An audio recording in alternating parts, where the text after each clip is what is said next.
Hi, everyone. Welcome to the webinar on Creative Mind with Steve. So glad you all could make it. I just wanted to say a couple of introductory things that are just like housekeeping sorts of things, which is, first of all, just to let everybody know that we'll send out a note to everybody when the recording is made available, which should probably be in about 5 days. Alex is just, who is our videographer, who's a terrific person. He makes these things happen very quickly. So, at the latest, probably by Friday or Saturday. And then the other thing is, as regards the course itself, you can register for the course on the website, on Stephen's website, which is stephengilligan.com. And we have extended the early bird pricing on everything through September 1st. So we wanted to give people a chance to participate in this webinar and kind of get a little bit more information about what the course was all about so that you could decide and still take advantage of that early bird pricing. So, and then if you've got any questions about anything, you can just reach out to myself or Liz at office@stephengilligan.com, and we can answer any questions you might have. All right. So I'm going to go ahead and turn it over to Steve. And again, welcome everybody. So glad you could make it this morning or this afternoon or evening, wherever you are. Welcome. Good morning from California, everybody. Hi, nice to see you all. Let me see if I'm going to go on. Yeah. And so we've got an hour and a half to explore this topic for a lifetime, which is how to create this generative state of interconnection that will bring us much closer to heaven than the hells that we're descending into. I would just like to start with a rhetorical question. How do you think we're doing these days? How do you feel about what's going on in the world?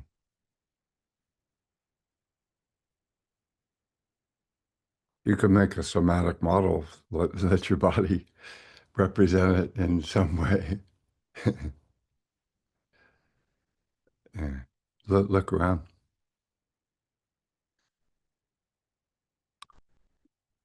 How do you feel about the future?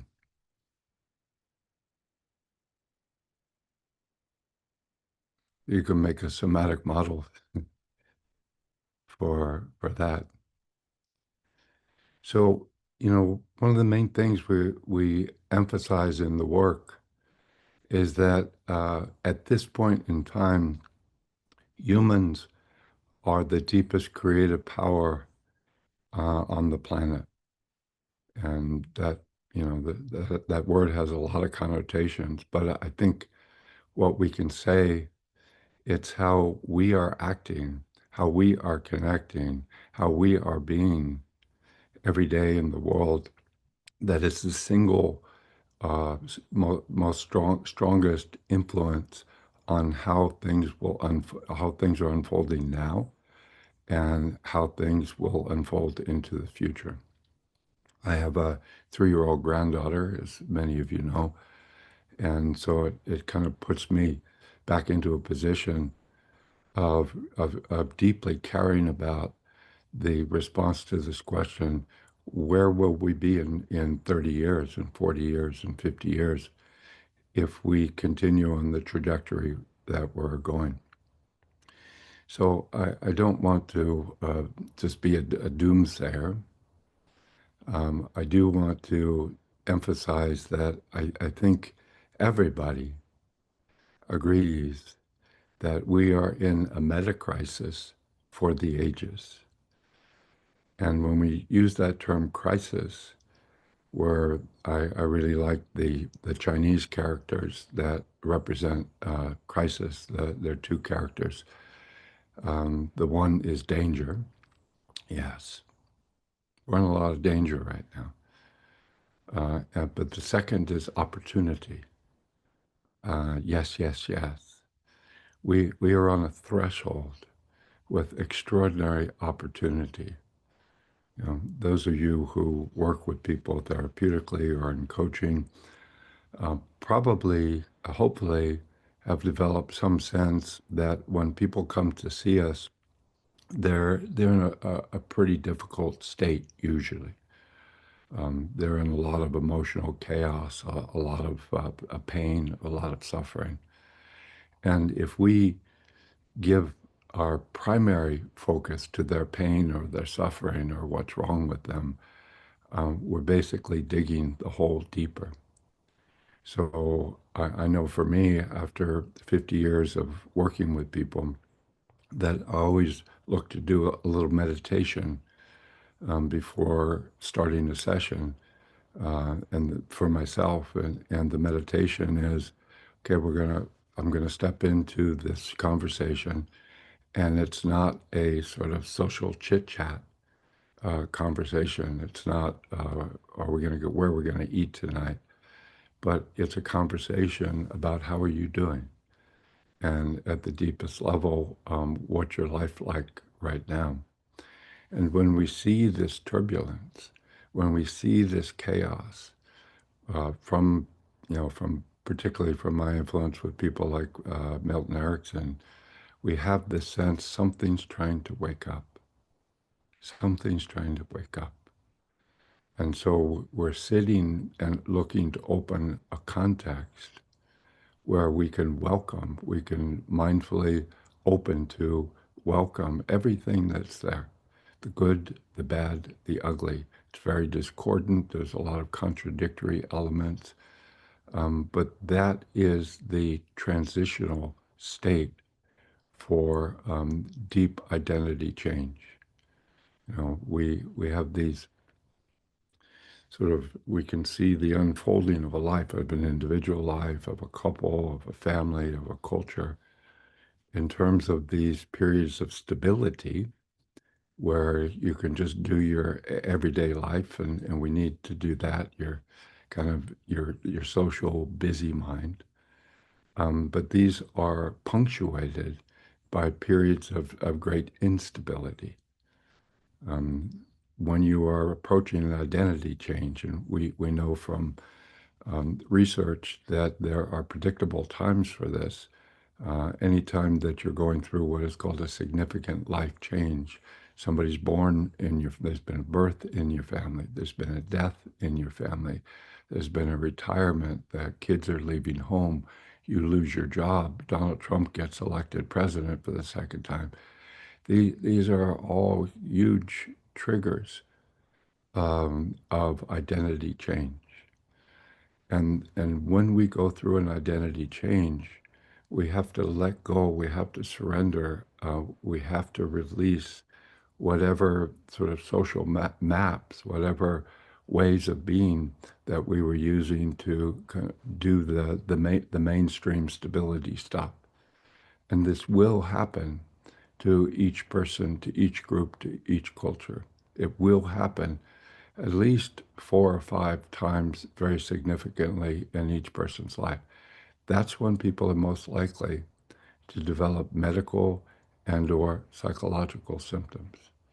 So there's a little test that's been very simple, has been developed so physicians in a busy practice can give this to patients, and it takes 5 minutes to fill out. And it's got those significant life changes that I was alluding to, and the person is just asked to check off how many of these you have experienced in the last 6 months or year of your life. And if you count the number of checks, that is correlated, that is predictive of the likelihood of medical and or psychological symptoms. So from that, we can say that when we lose our sort of surface structures, which we must in order to continue to grow, the bottom falls out, if you will, and we drop into the ocean of consciousness, the creative unconscious, we might say. If we lock down, if we go into what we call crash, if we respond with fear or anger or dissociation, that makes for a really bad trance. That makes for a really negative experience. If, however, we can open a place of centered mindfulness, of presence, of being able to welcome and be with whatever is coming through the psyche, whatever is moving through the river of consciousness at that point, then it becomes a positive trance, if you will. So if you agree with most of us that the world's in a really difficult place right now, hopefully one of the things that this work can help you to do is say, that's right. Something's trying to wake up. Something really, really deep is trying to transform and heal. So what we're looking at in Creative Mind is what mind-body community connections can we open so that this deep, chaotic, ego overwhelming river of transformational change can move through us in a positive way, so we can be really positive instruments, positive channels to being able to ride this wave into our next developmental step.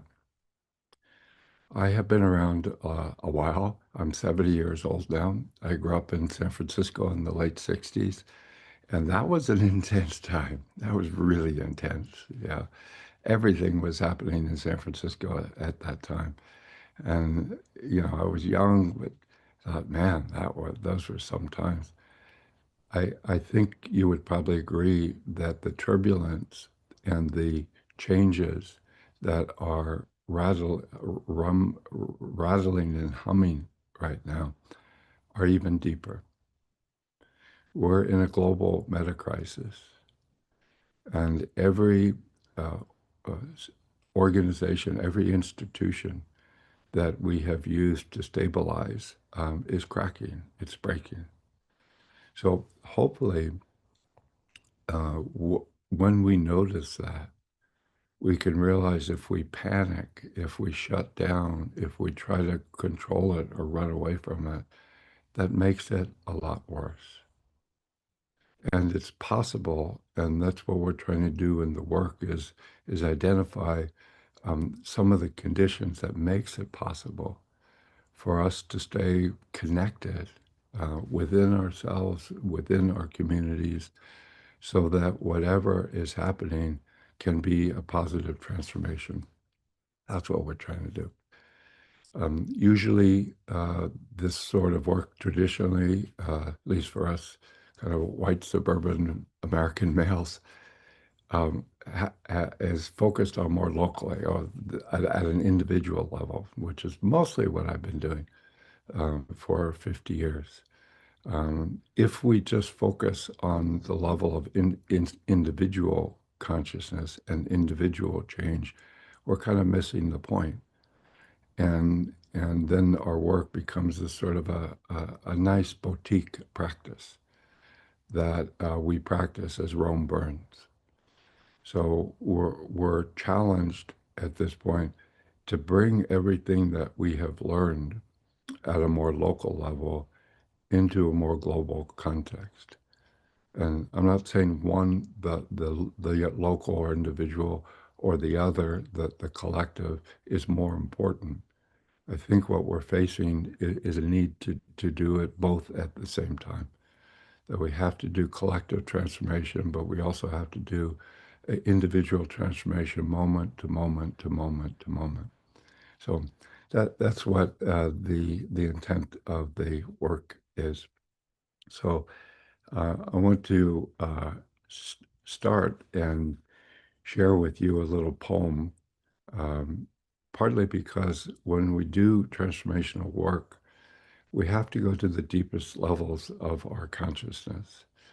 And there's a lot of research that shows the deepest language of consciousness is musical. Music comes first. When as I mentioned, I have a 3-year-old granddaughter. Um, the first words out of a 1-year-old or thereabouts is not, "Hello, that's interesting. Can you cite the research?" But the first words out of a little kid is pa pa pa pa pa pa rhythm, resonance, repetition.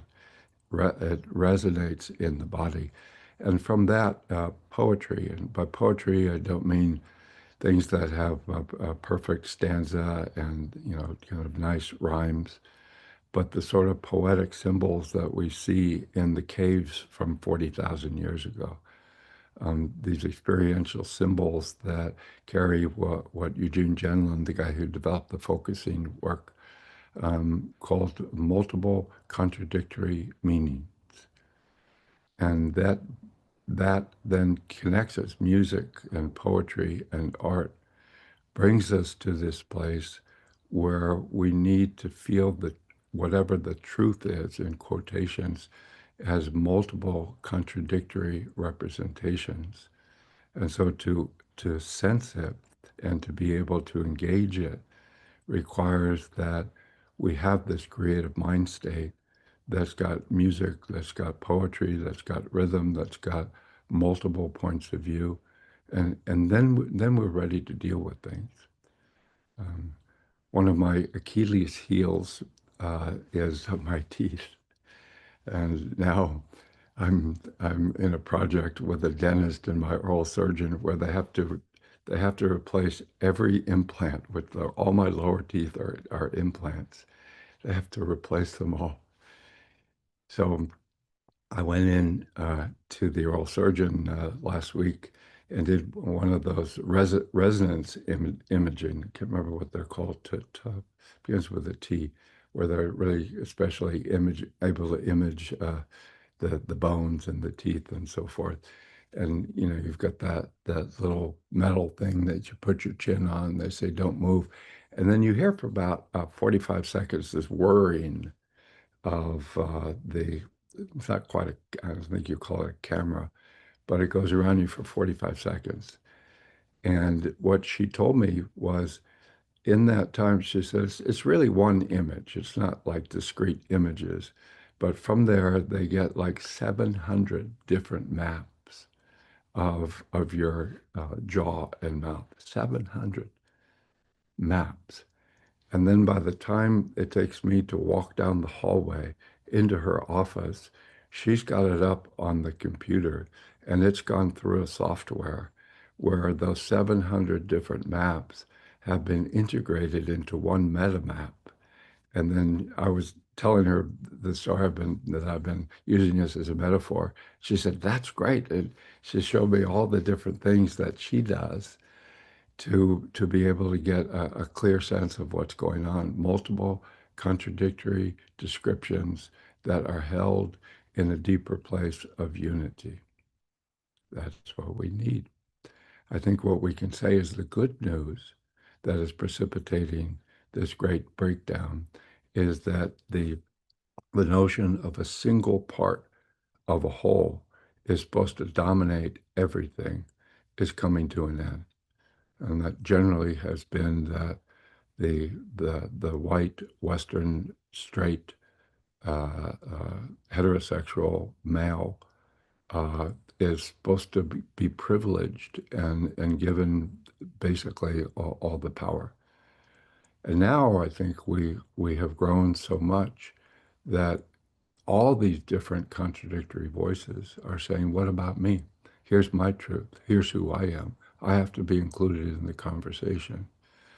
And that requires a letting go of this single position consciousness that truth can be represented singularly, that my point of view is the only real truth, that we have to let that go and move to this deeper level where again we have a song, a poetic weaving of multiple contradictory truths that make one interconnected whole.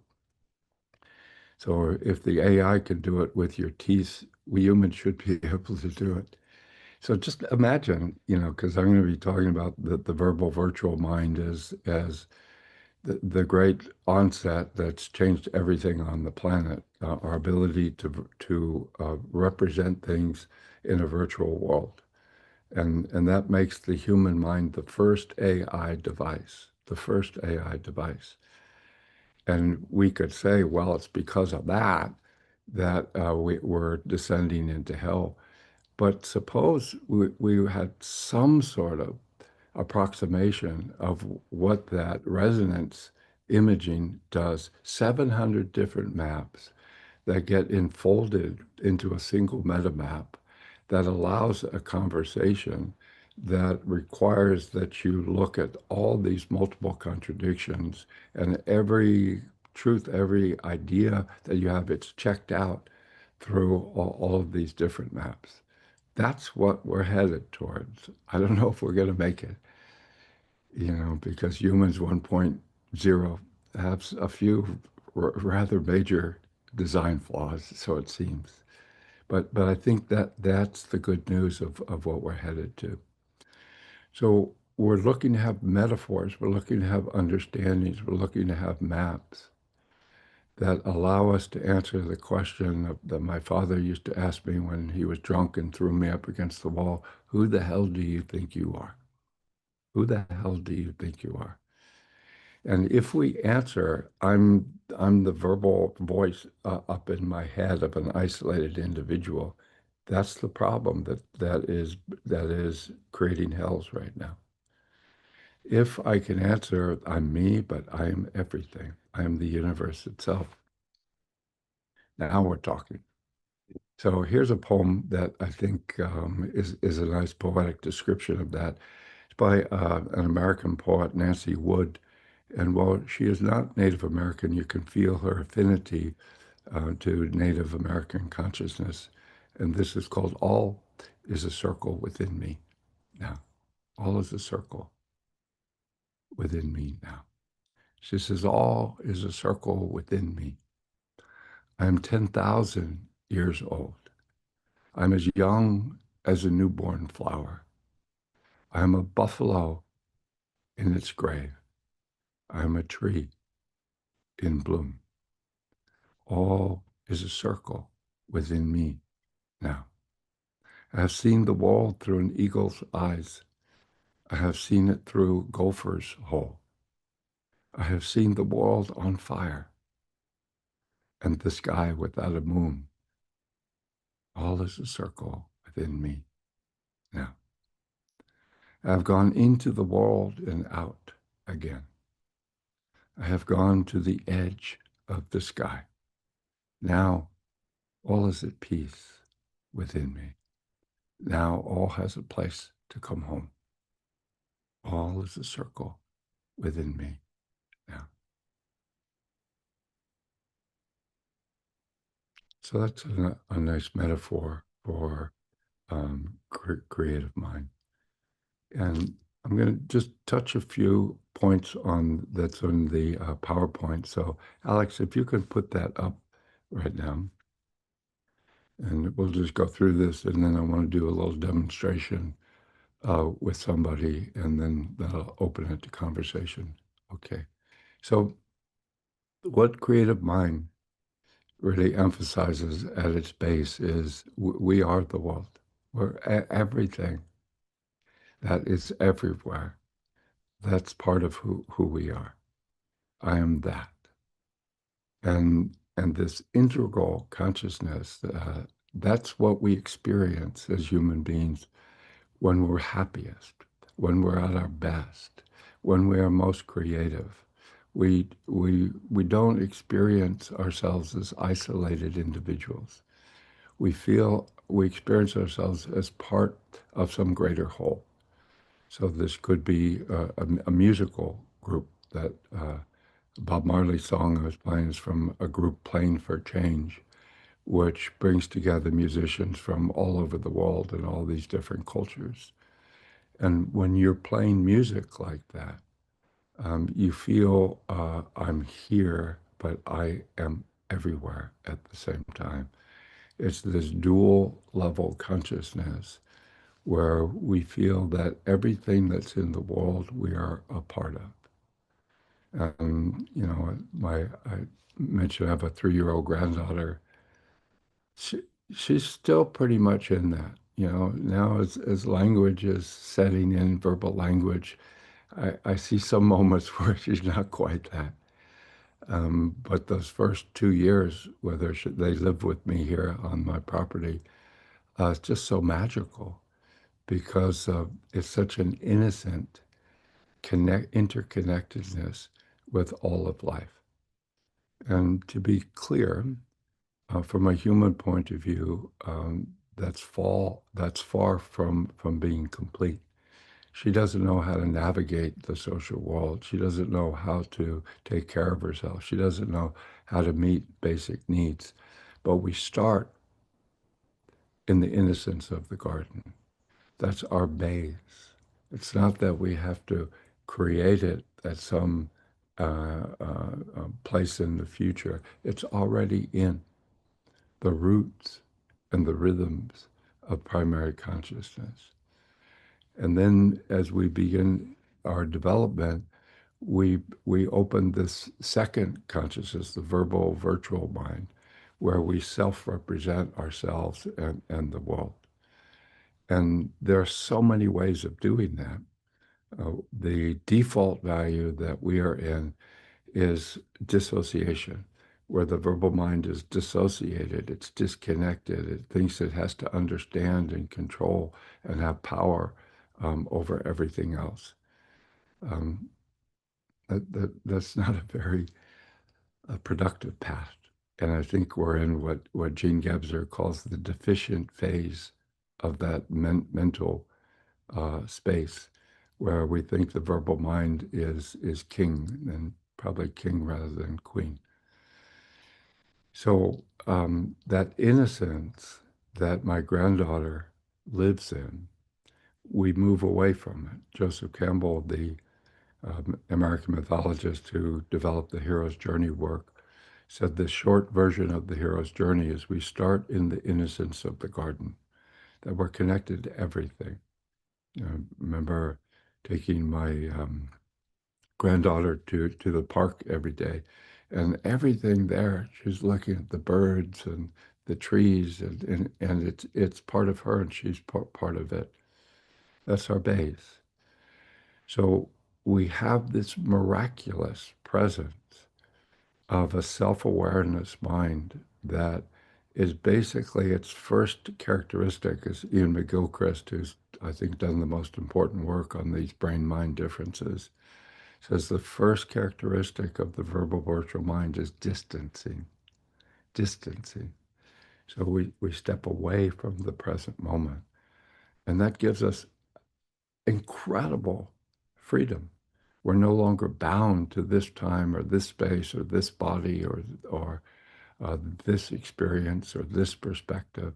We can imagine we're on the moon. We can imagine we're 10,000 years old. All those images that the poet Nancy Wood was just talking about, those come from the virtual mind. This comes from this ability for consciousness to unbind itself from any particular time, any particular truth, and be free floating. If when we do that, when we first do that, we're always dissociating. We're always forgetting our base. We're always going into this world where we no longer feel the innocence of the garden. We no longer feel that we are part of everything and everything is a part of us. And if we settle in that way, we go into the places of loneliness, of isolation, of rigidity, of fundamentalism, of ideology that are becoming more and more prominent.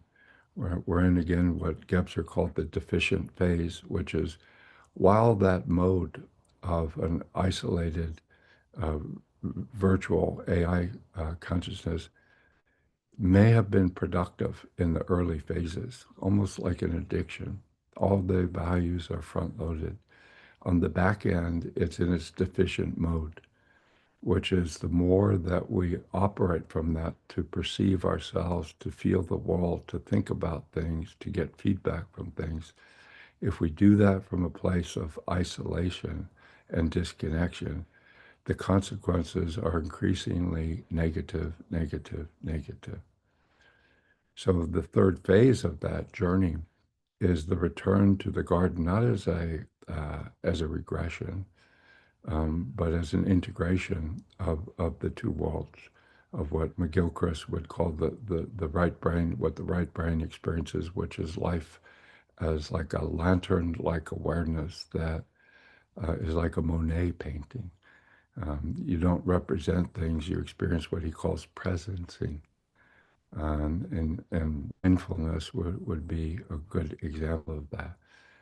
But you're just open to the breath, to the rhythm, to the ocean, to the river of all consciousness that's flowing through your awareness. And then you can feel it, you can interact with it without muscular tension, which is what we do in any significant creative art.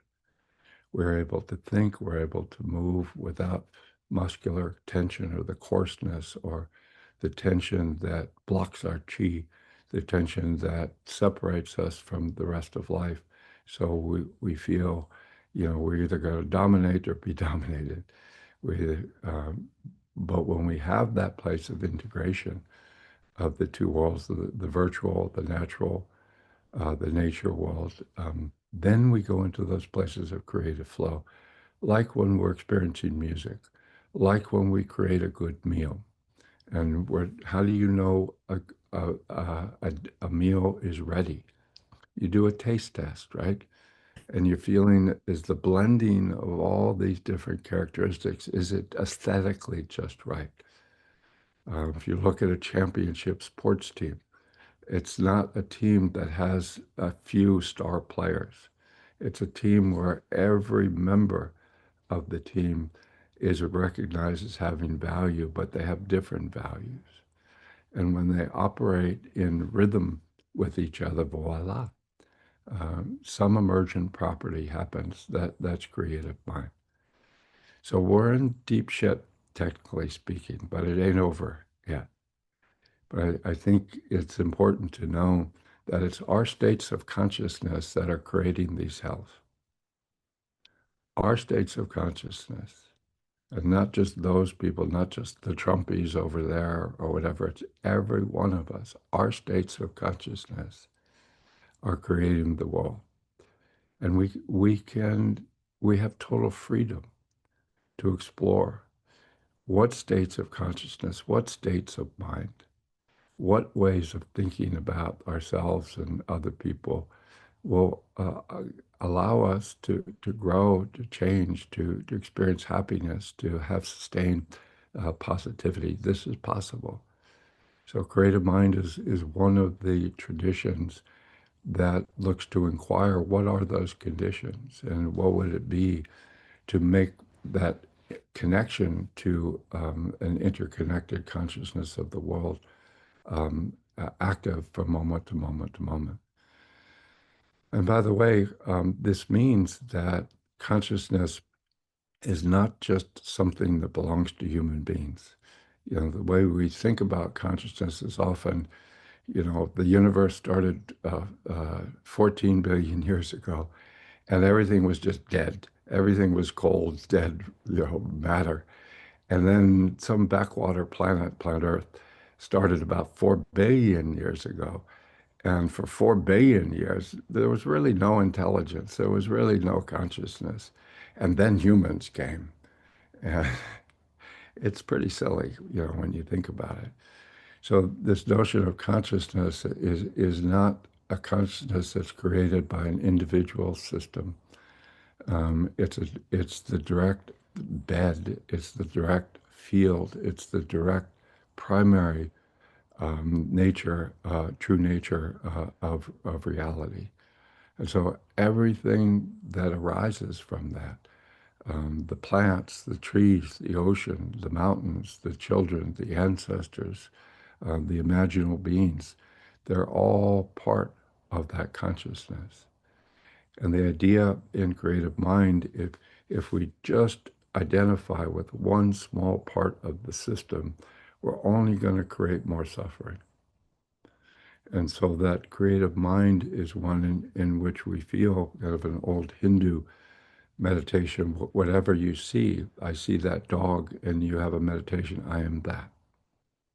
You see a tree, and you meditationally feel, I am that. And then by knowing that you've got your base, your local, so Steve is here, but part of my creative mind are trees.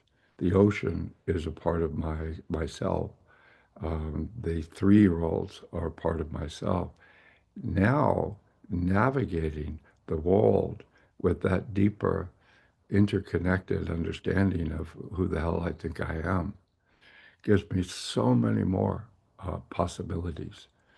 And it begins to automatically reveal the shadows, the places where individually or much more deeply, collectively, we have withdrawn our connection to, other people, other genders, the animal world, the nature world. We have disconnected our consciousness from feeling that these are all part of the unitary consciousness of life. And when we do that, we are initiating a long legacy of violence against this negative other. And you can see whether the chickens have come home to roost. So you can see our hostile dissociation from nature. And if you have any question, who's the deeper consciousness, nature or humans?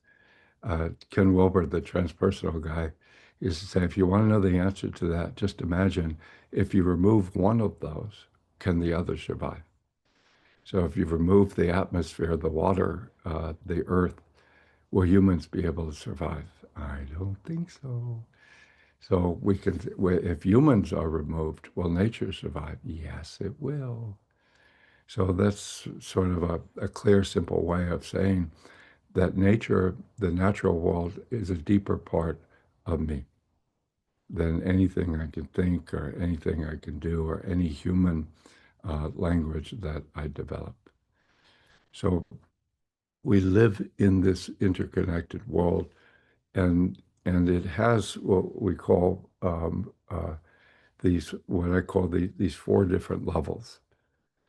And I think it's helpful to distinguish the levels, not primarily as a theoretical framework, but as a way of feeling that this great music of life has got all these different instruments that can be differentiated and then reintegrated. So one of the things I love music, and I discovered that when there's a piece of music or a band that I really really like, I do this little experiment where I sit down, put on one of my favorite pieces, and the first thing is I feel it as a whole, and that's right brain, and for non-trained musicians, that's basically our primary experience of music. It's right brain. We don't have a lot of analytical differentiation, but you just feel, oh, I love that music. I feel that music and it touches me. Great. Then I holding that, I start to single out one instrument. So hearing what the band is playing, I tune into the bass player. And how is the bass player playing within that ensemble? It's like, oh, wow, the way that he or she is playing, it's really interesting. I didn't hear it. I didn't really notice it when I was listening to the music as a whole, but when I selectively attune to just the bass, it just opens this whole deeper appreciation. And then you go back to the whole. And then now let's go to the percussion and just hear how the percussion is playing within that conversation, and then back to the whole. And now let's listen to the vocalists and so forth and so on. And that shifting between the part and the whole in a fluid way, it opens this tertiary, this third level that's neither the conscious or the unconscious. It's neither the part or the whole.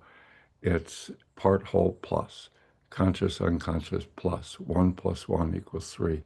That's creative mind. And just what's in it for you, it's one of the best feelings we'll ever have. You know, when we experience something like that, is that all of our worries disappear. You know, Joseph Campbell was just saying to find sacred space. He said we need to practice and need to have a commitment to experience sacred space every day. And he said sacred space doesn't mean some sort of high philosophical or spiritual thing.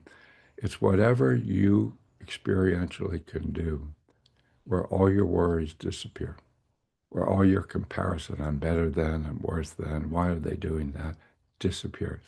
All your worries about money, all your worries about what's happening with Donald Trump in America, they disappear. And and he said that is sacred space. So that where the wholeness does not disappear in response to a certain part of the system. That's creative mind.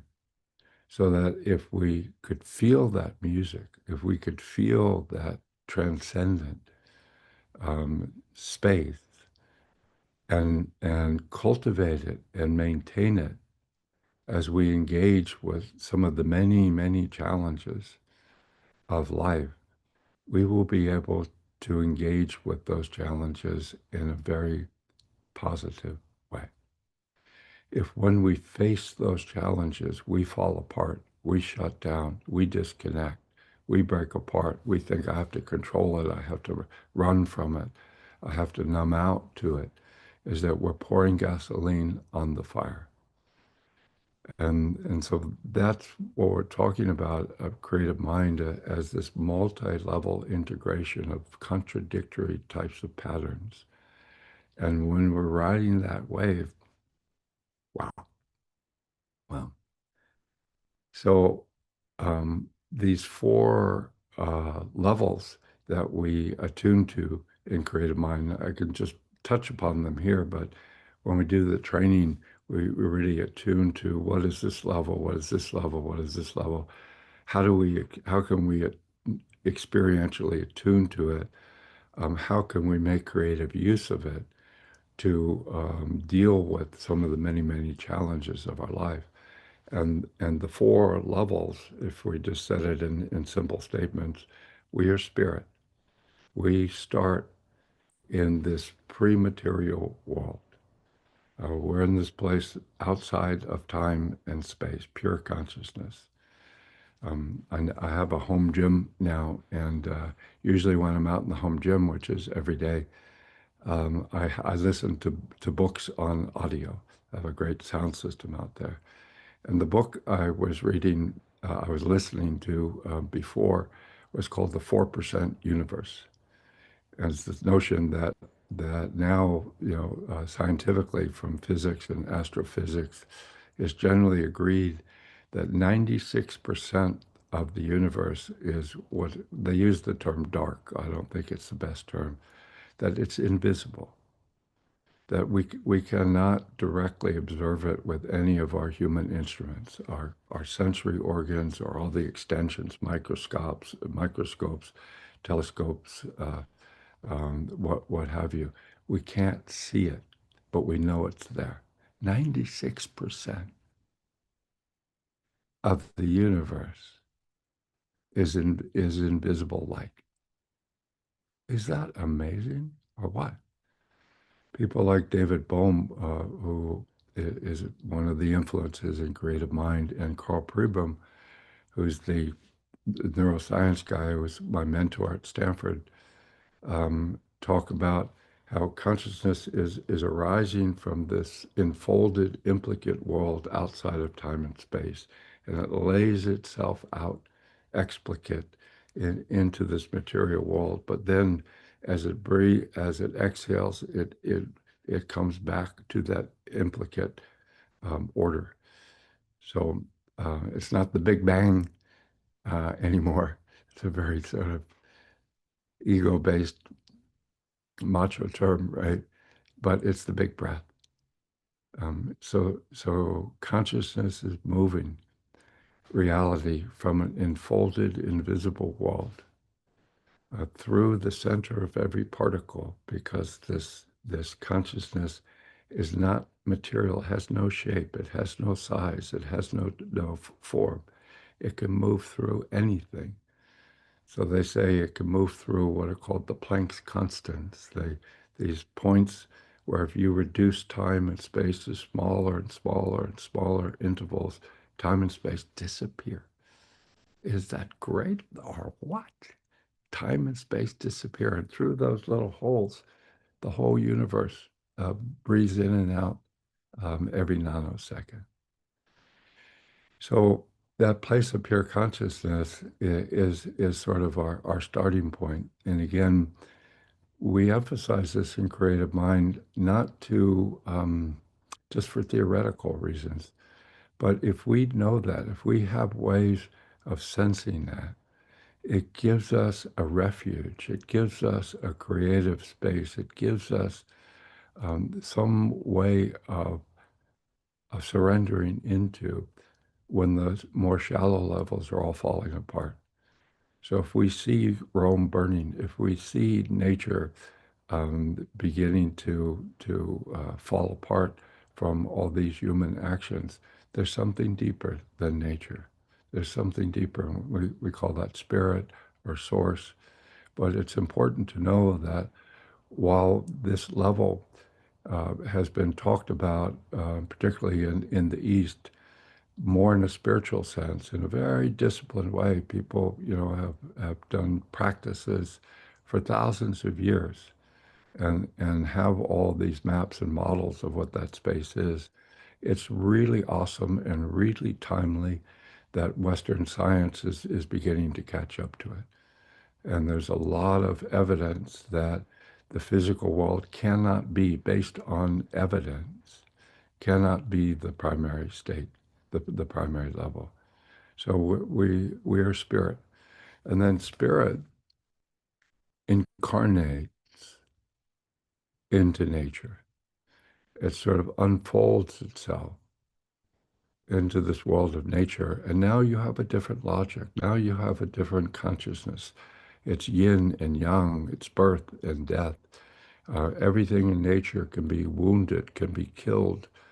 Everything in nature is born and must die. And so we're a lot more vulnerable. But we have this rhythm of consciousness that allows change to occur, that allows the differentiation to occur. And so we see this great differentiation of the oneness of consciousness in the multitude of different forms of that oneness. So that one consciousness moves through trees, and the trees' nervous systems, the forest filters, translate it into a certain experiential form.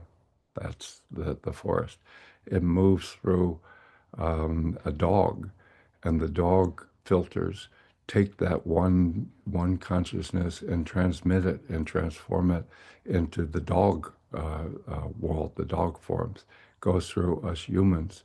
So it allows the differentiation, the opening of the mandala, this beautiful mosaic, this music, this dance of consciousness that is governed but constrained by yin yang. The major intelligence, we call this the creative unconscious, the major intelligence is balance and harmony. Gregory Bateson, who was one of my main teachers, he's the guy that introduced me to Milton Erickson. His father was this great geneticist who coined the term genetics. And he used to say that contrary to Darwin's survival of the fittest, that you have to be the toughest one is the one that remains. He said it's really survival of the fit. It's about how something that comes into the world, how it fits into the larger context of the world. And that's what the creative unconscious is doing. Carl Jung used to say that the unconscious is always compensatory. Whatever the one-sidedness or imbalance of the conscious mind, that the unconscious will send up whatever is needed to balance it in a holistic way. And that's where symptoms come from. You can predict a person's symptoms. You can see what's their identity rigidly at the ego level. And if they say, work harder, work harder, work harder, work harder, then something about its complement, something about the yin to its yang, will come up. Rest, rest, rest, rest. Don't work. If it comes through the filter that rest is bad, only working harder is good, it comes into the world as a symptom. It comes into the world in an ugly way because that's the way that you're filtering that sort of deep universal balance energy. But that's nature, right? Balance, harmony, differentiation. From a human point of view, it's great, but nothing changes very fast. You know, for 4 billion years, the sun turns into moon, turns into sun, turns into moon, winter, spring, summer, fall. You basically have time as a circle. You basically have this repetition.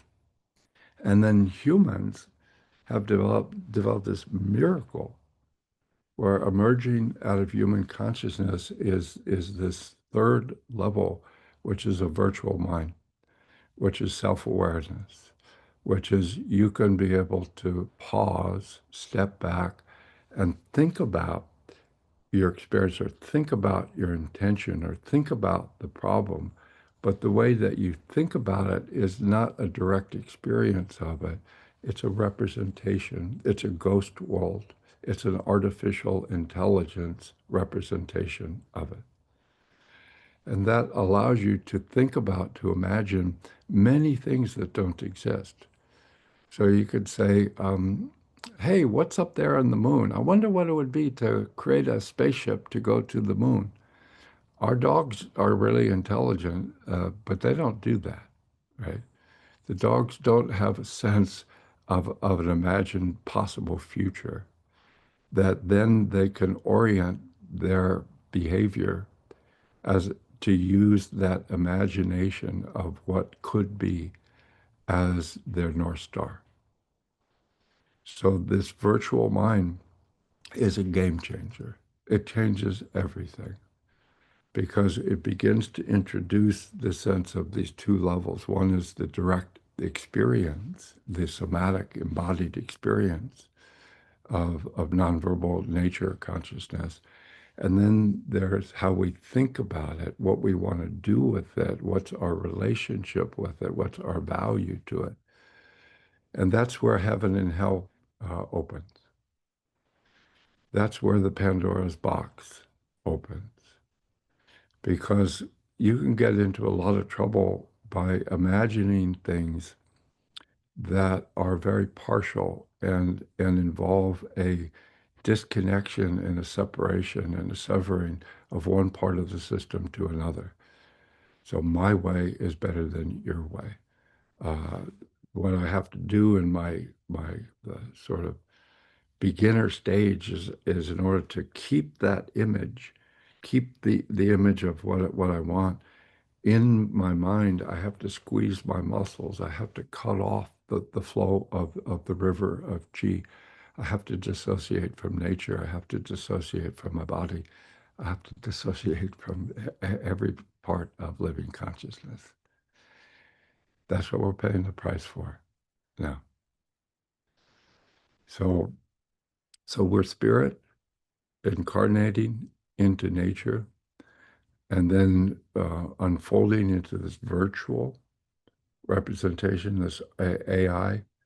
And then what we're moving towards, I believe, is all three of those enfold to another so that we have this creative mind that has infinite, unbounded spirit, pure consciousness, infinite possibilities, love, light.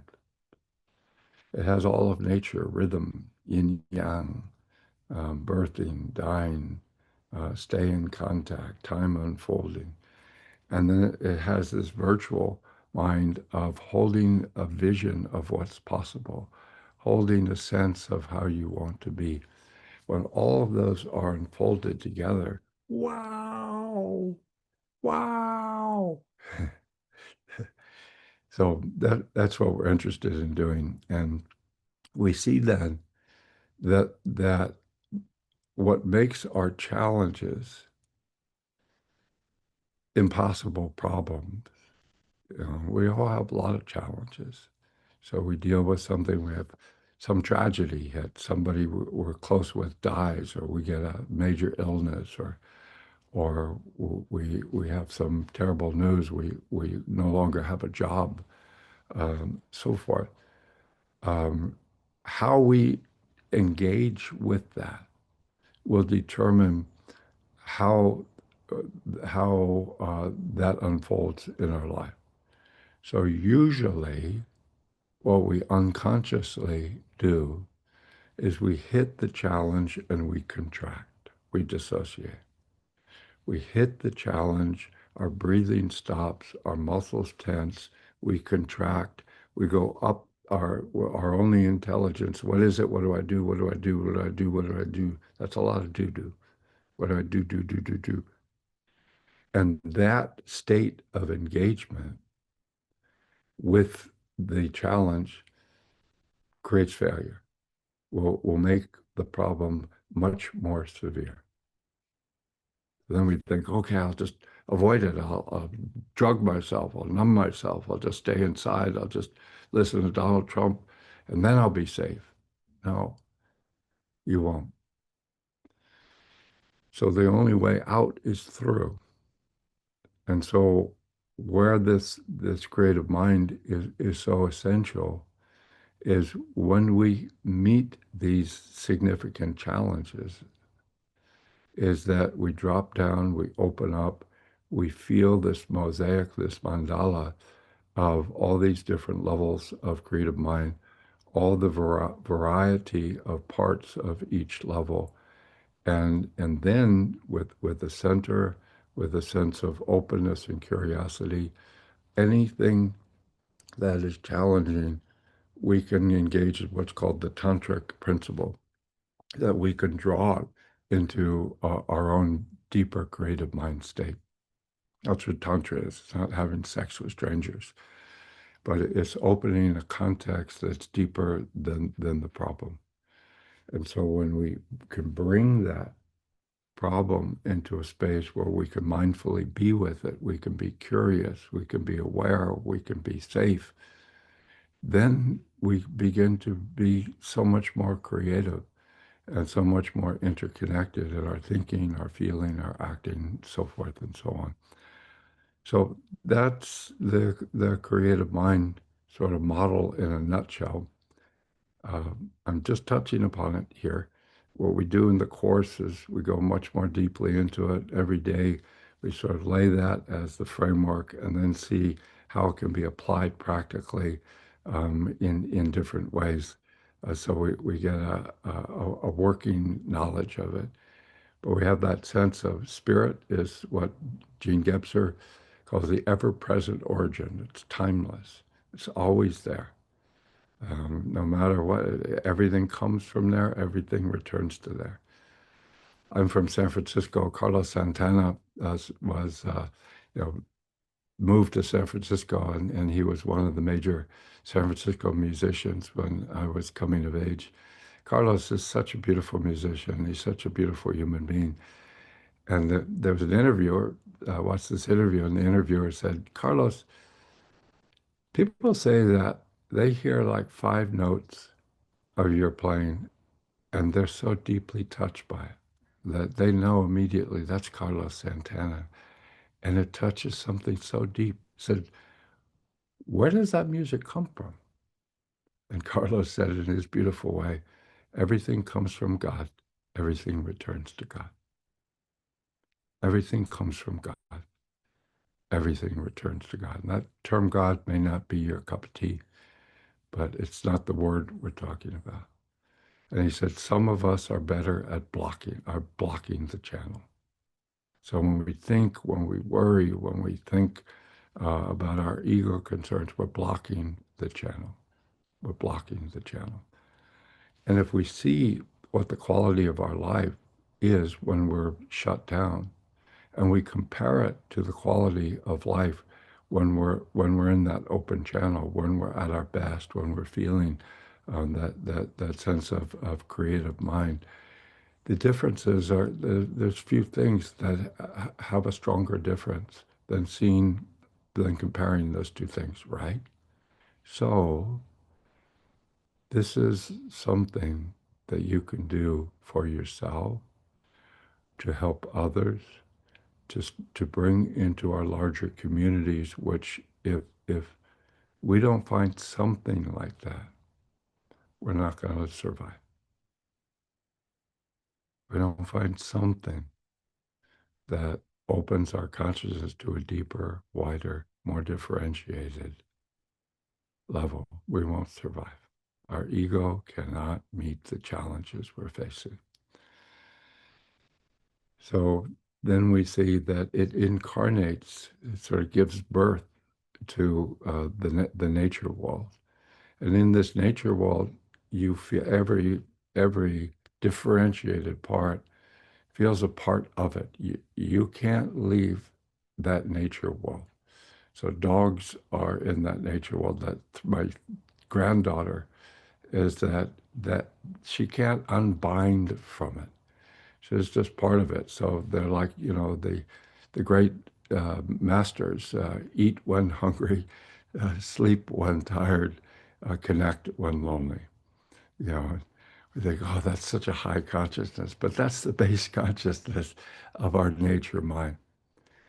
So that's that second level, and then from there, and you see that image, that beautiful movie, Stanley Kubrick, 2001: A Space Odyssey. That something begins to appear, and if you remember the scene in that movie where they have the bone, and the primate throws the bone into the air, and it slowly is turning, and it turns into the spaceship and the Blue Danube music. That's the shift from nature to virtual. And it's being apart from, it's differentiating. It's beginning to feel that I have an individual consciousness. And so, whereas the major pattern at the nature level is differentiation, but always wholeness, the major characteristic of the virtual mind is individuation.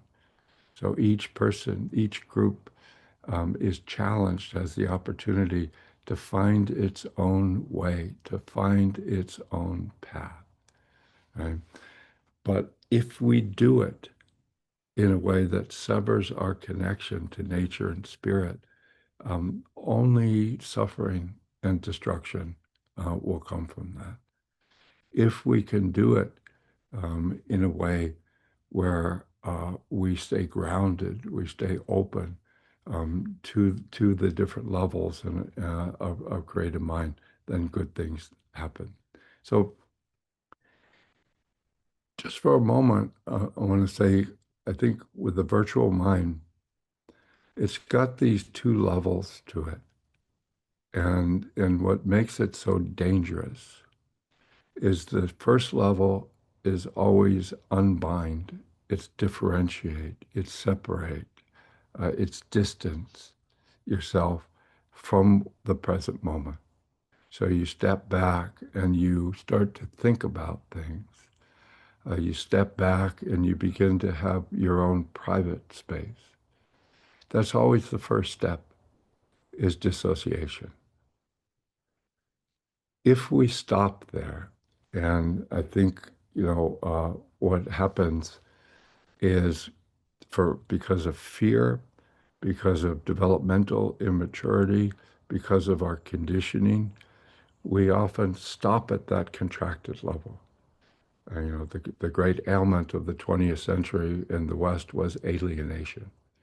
I don't feel my body. I don't feel a connection to life. That's the first stage of the virtual mind. But the second stage of the virtual mind is so that's that first stage. And look at what we're creating. That's an Alex Gray painting, by the way. Um, what is possible is this second stage of a creative mind that takes that individual idea and enfolds it back into the community, that enfolds it back into the deeper sphere. Okay? And so now we are, Milton Erickson's one of his favorite phrases when he worked with people in generative trance was, what a nice thing to know that you can be a part of and yet apart from your experience, a part of and yet apart from. That's therapeutic dissociation. And that's the experience of trance. And that's, I think, a base for creative mind. So I can be with whatever is there in the moment without becoming it, without disappearing into it. I can be with it without becoming it. I can be a part of it and yet apart from it. And that's the integration of the conscious mind and the creative unconscious mind. So we do two things in the work. Usually in this work, you say, well, what's the model? What do you do? And you have, okay, these are the seven steps. First you do this, and first you do that. But implicit in virtually all of those models is you do it from your head. So if I'm going to help you, if I have a coaching or a consultant or a therapeutic relationship, I think the experience is in you, it's not in me. And so I just have to be the expert that knows what are the steps and what are the techniques. And that is what will help me to help you. But we're saying that's the problem, that if any part of the system goes into dissociation, you're getting a regressive form of that system. So we start with ourselves always. To do this work with ourselves, to do this work with others, to feel what can be done in communities. We start with these, what we call the different skills for presencing within the creative mind. And the first thing is that I trained in Aikido for many years, drop down into center, drop out of your head. Although, what do I do? Shh, drop down, and then open infinitely into the field. Ian McGilchrist, the neuroscientist, says the experience of the right brain, the nonverbal nature brain, is like the awareness is like a lantern. It's this warm, diffuse consciousness that spreads 360 degrees. So light is a lantern in the unconscious.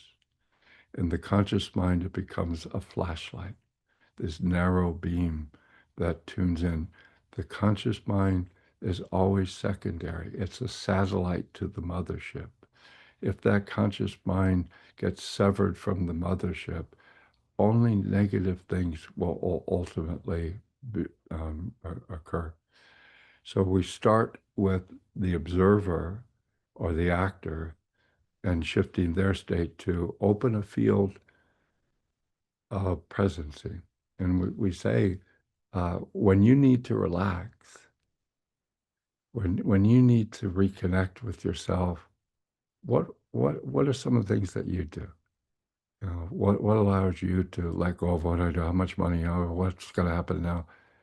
Where do you go? A lot of people go into nature. People go into music. Some people read. Some people garden. Some people cook. Some people just do conscious breathing. Those are all ways to let go of attachment to the ego mind that's trying to manage and control life into the deeper mind.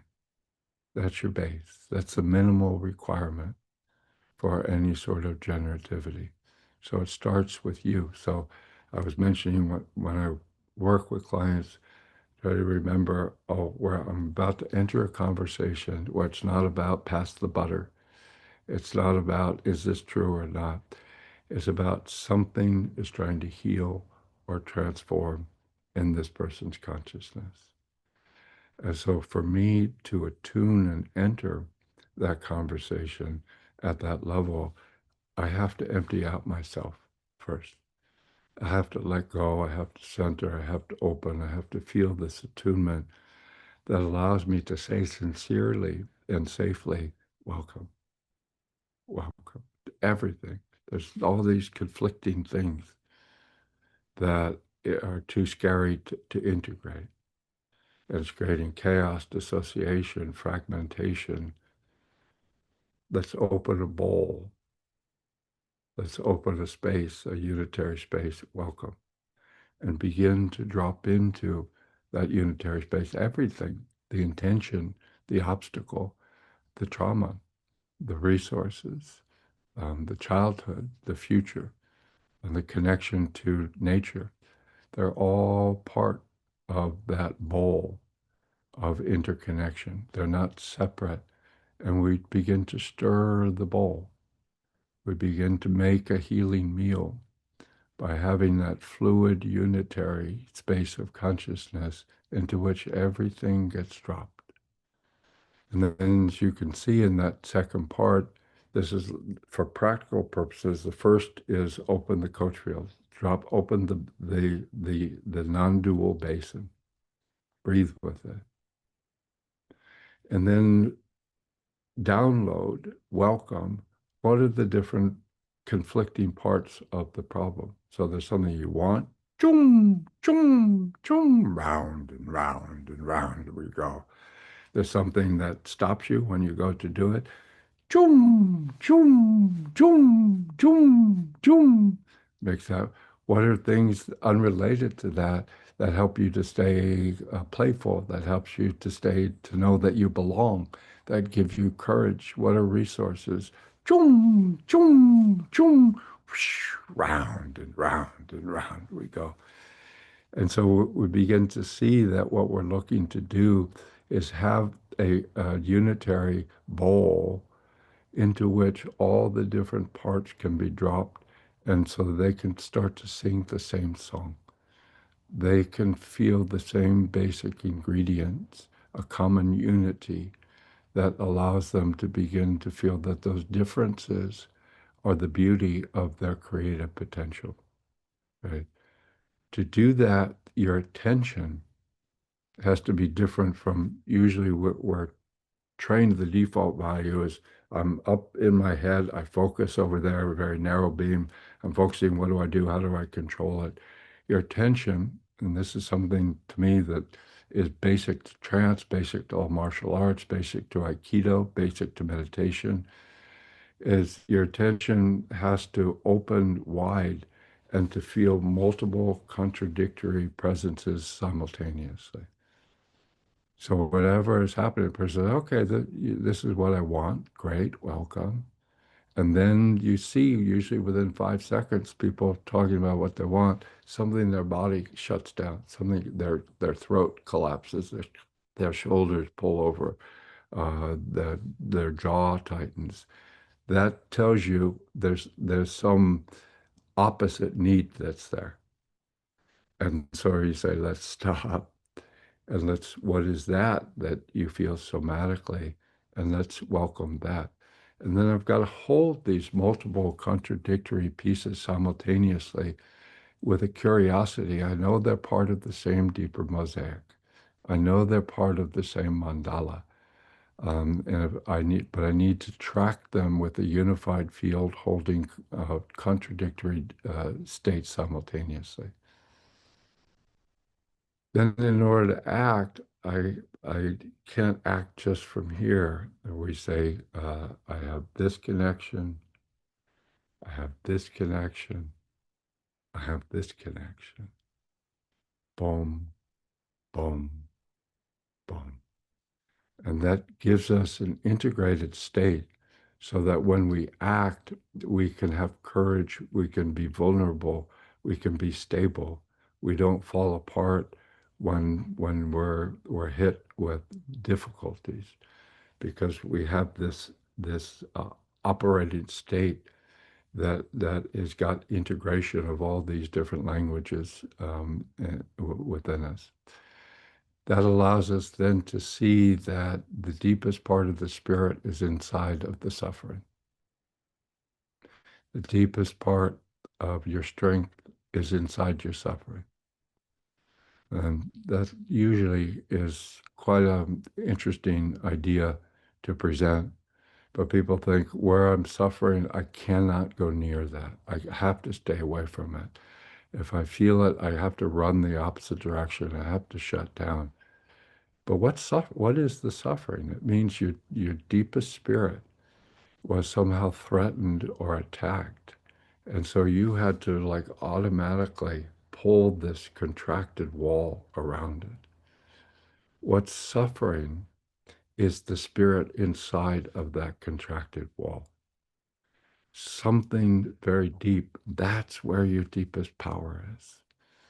And so these attentional states, these ways of organizing, allow us to be able to see that the obstacle, the symptom, the stuff that seems like it has no redeeming value, is is is the really the whole awakening process. Okay. What I'd like to do in the last 10 minutes is do a little demonstration of how some of this would work. And what's there on slide 17? Alex, yeah. This is once you have that generative state that's fluid, that's open, that's multimodal, then it allows you to move through what could be called as a sequence of 7 steps. Usually, I feel them more as sort of a just a spatial, non-temporal place where these are the 7 necessary conditions for positive, sustainable change. And and to represent them, I can't to represent them only from the perspective or the identity of a verbal mind up in the head is probably not going to work. So we're saying in creative mind, if you have a problem with something that I learned to do during COVID, go out in the backyard, my backyard, and I have a beautiful garden out there. Sit and become something in the garden, like I am the tree. And then be able to take the problem that might be a question that I'm holding and hold it as Steve who's struggling with the problem. And you see that we humans are such drama queens. We're saying, oh my God, what's going to happen? Oh, what if this? What if I done? We're such drama queens. But if you can know I'm also a tree, and you can feel I will become a tree, and I will take the same question and hold it as a tree. It gives such a different quality that you realize that creative mind is such a better way to live in the world on every level. So we're going to see, we're going to touch upon a few of these points, and then you'll see we're going to move across. How could you represent them as different dimensions in creative mind? So I've asked Brett, who's got his hand up there.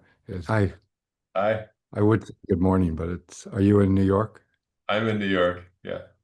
It's Great. afternoon then. Well, I like to point out that I've known Brett for like 50 years. Yes. He was in my first hypnosis groups that we taught at UC Santa Cruz. I was 19, and you're about the same age, right? So, yeah. So, do you have a like a question or a challenge that you're kind of facing or struggling with at Yeah. this point in your life? Yeah. Yes. Yeah. And what would that be? Um, how to have a healthy love relationship. I'm dating again after breaking up with someone that I was in love with, and and some stuff came up just in the last 24 hours of like, okay, yeah. Yeah.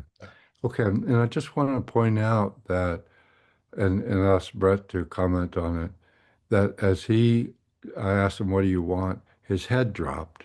You saw sort of that feeling of depression, Hmm. uh, what felt to me like depression come over him. Okay. That makes sense. But if he answers that question, if he addresses that challenge in this state, what do you think his chances of a creative development are? Probably pretty low, right?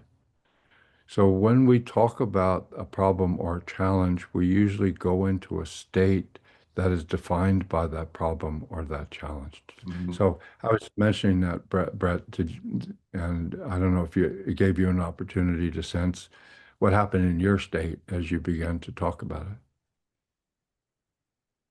There he goes again. I feel like a falling, like a collapsing in myself, and it's also kind of a contradiction. I don't want to repeat what happened in my last relationship, but I'm not exactly sure how to do that with, you know, I want to I fell in love and I love the experience, but I don't want to have the sort of desperation that was part of it the last time. And so I felt with a very simple request from a woman who we had a wonderful first date. And it's just like Okay. negotiating the Sorry, time. Yeah, sorry. sorry. Yeah, I just, in the interest of time, absolutely. No problem. and you could see what people start is like droning on, like somebody in a bar.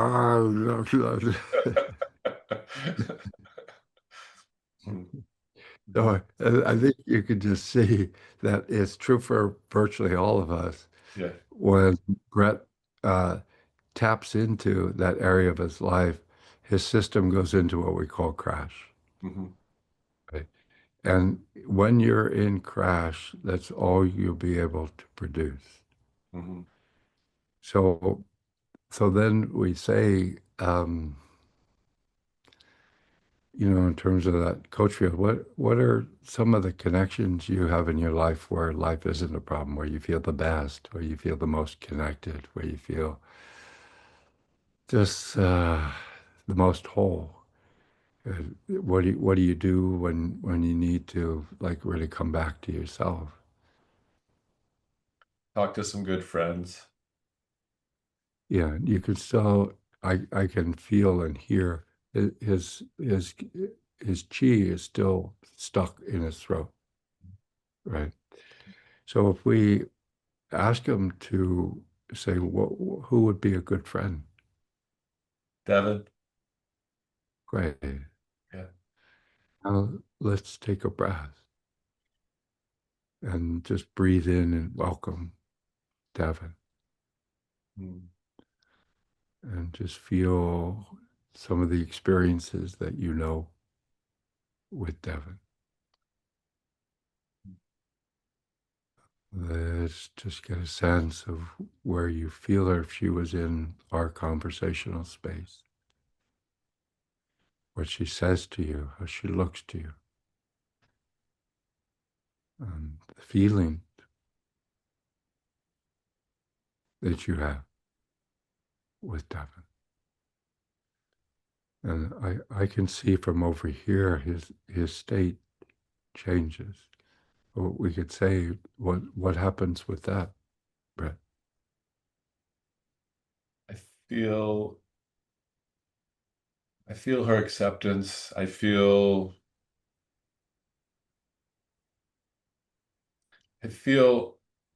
I can be with somebody who,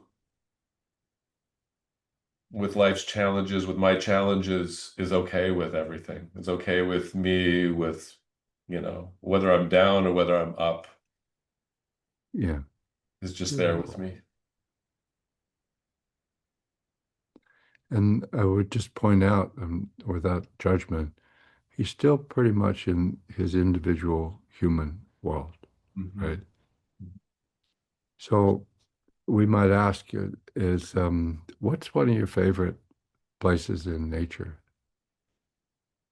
Mountains, trees, oceans, Oh, sky, bird. mountains and ocean. Yeah. What? Oh, love them both. Yeah, so now he gets a little bit looser. Which ocean? Mm,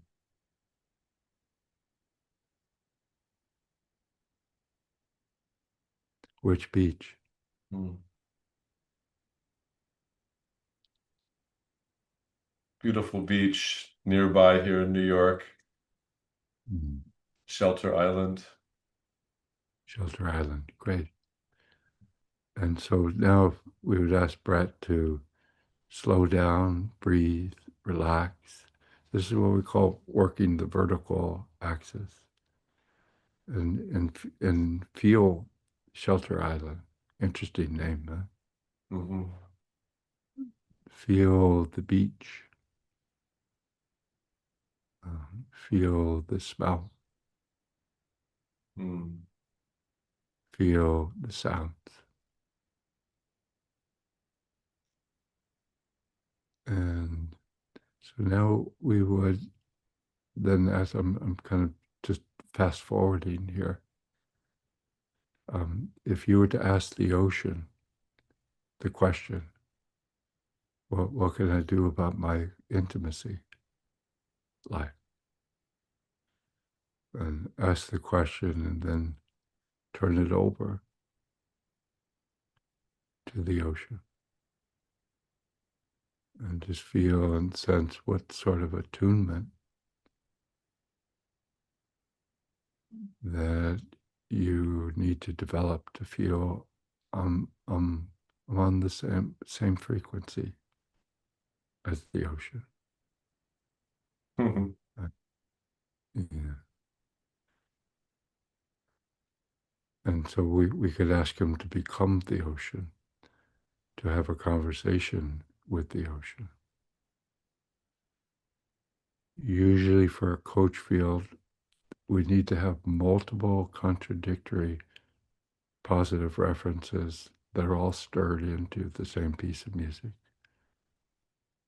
Um, I was working with somebody in China about 6 months ago, and it was a woman who was starting a new business at about 50 years old.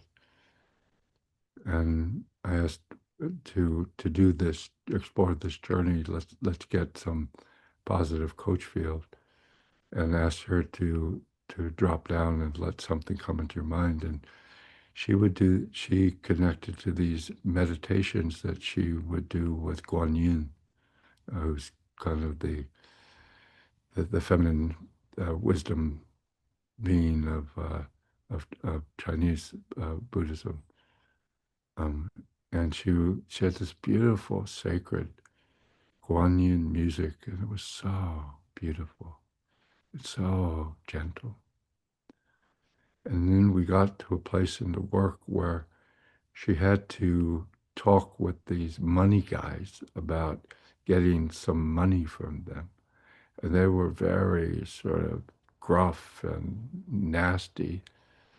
And you could see that for that moment, Guan Yin would probably not be her best reference for dealing with threats and bullying or aggressiveness.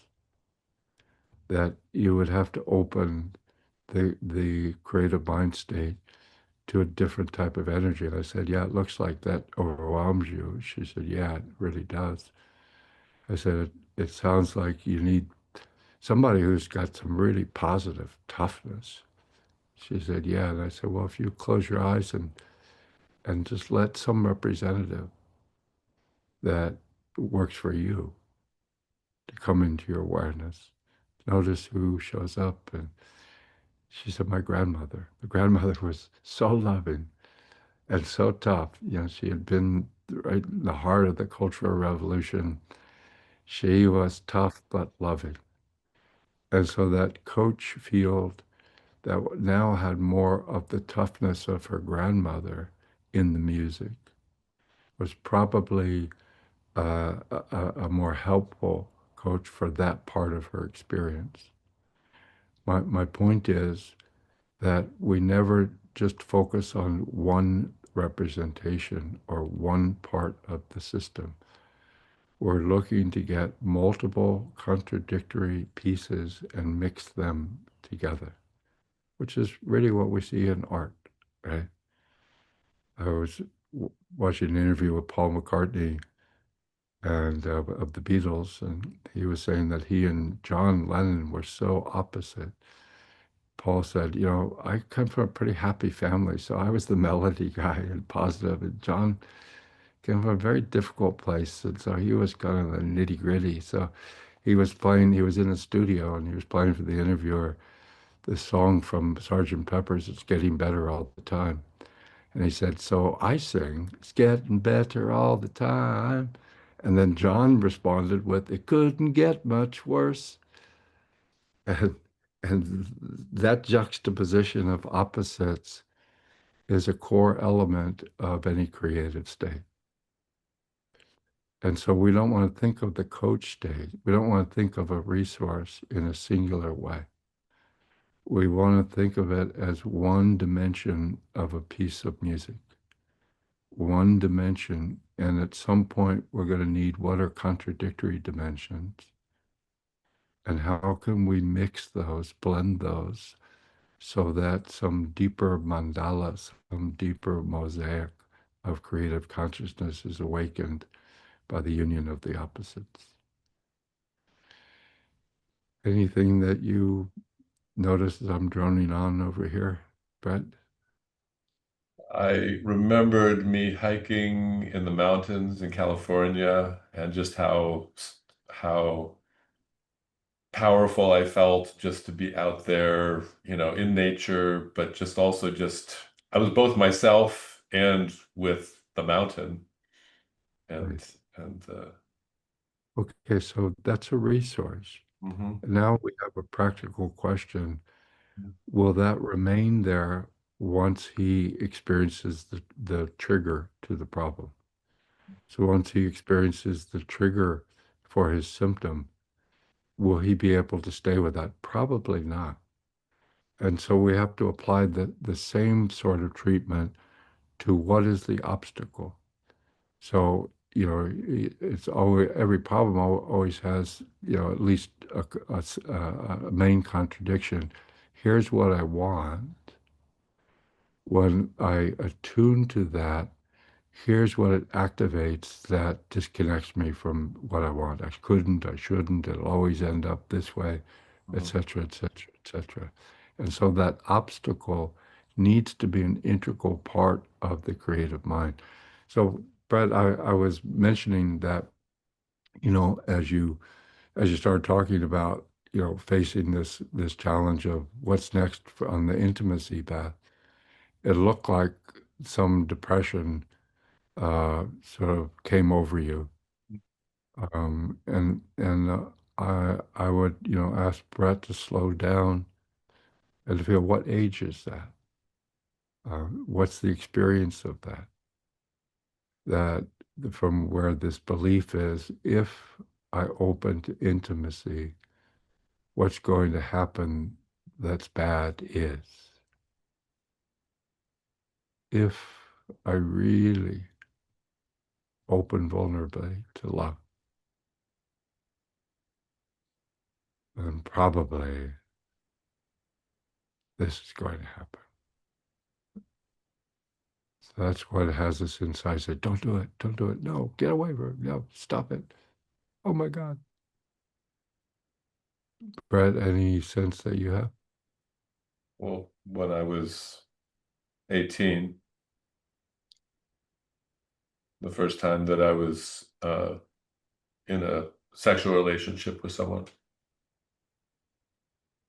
and feeling like I was trying to keep it together, afraid it was going to end. Yeah. And what we'd usually want to do, we want to listen to the words, but usually for the obstacle, we want to translate it into a somatic representation because it's got a lot more freedom.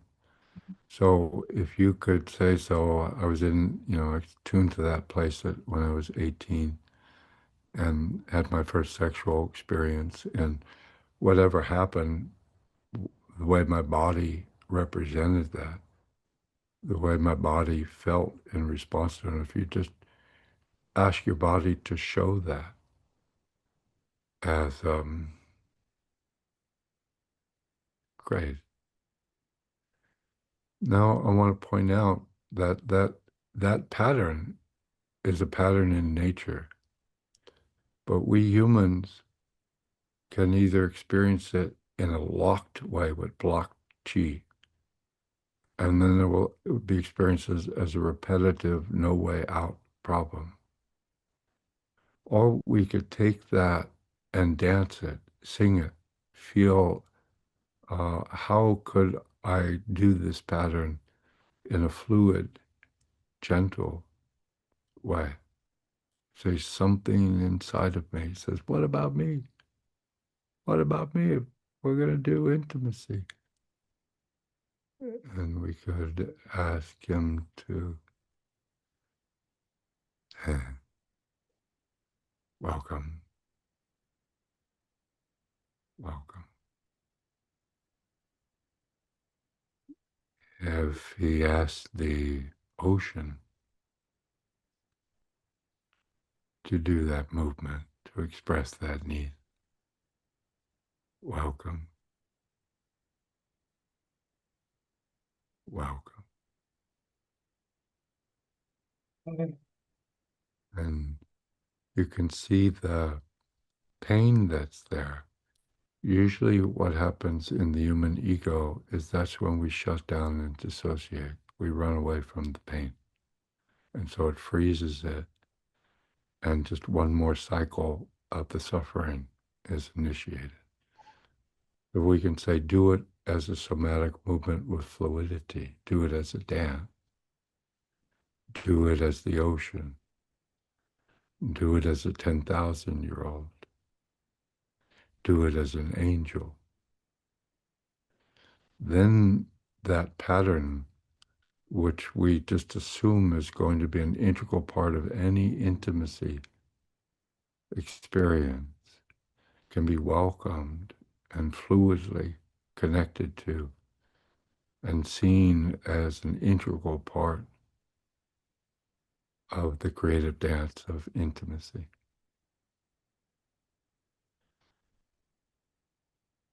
And so you can see the vulnerability that opens in Brett, but he's not running away from it. He's not collapsing, thinking, oh, this is terrible. I'm never going to recover from this. So, so Brett, I'm just going to ask you to take a moment and just draw closer to that for now. I know that you have the requisite experience to continue this exploration on your own. But just in the interest of time, we're going to have to stop. So these core constituent pieces of any creative, I need to have a creative state. I need to represent an intention. I need to recognize and welcome and engage with the obstacles.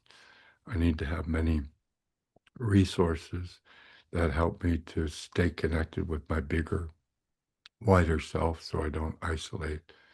Is that creative mind allows us to have this really creative representation with each of those, I would call it necessary conditions for sustainable change.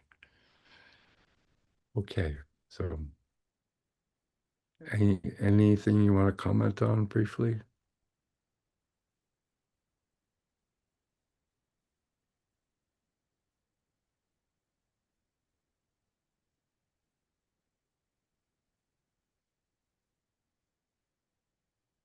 I don't have much verbal representation for it, but I just feel Good sign.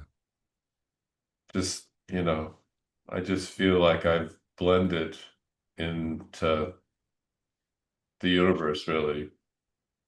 Yeah. And that becomes a reference structure. We never assume, okay, his intimacy problems are over. But now what we're looking at is I'm going to have these challenges for the rest of my life.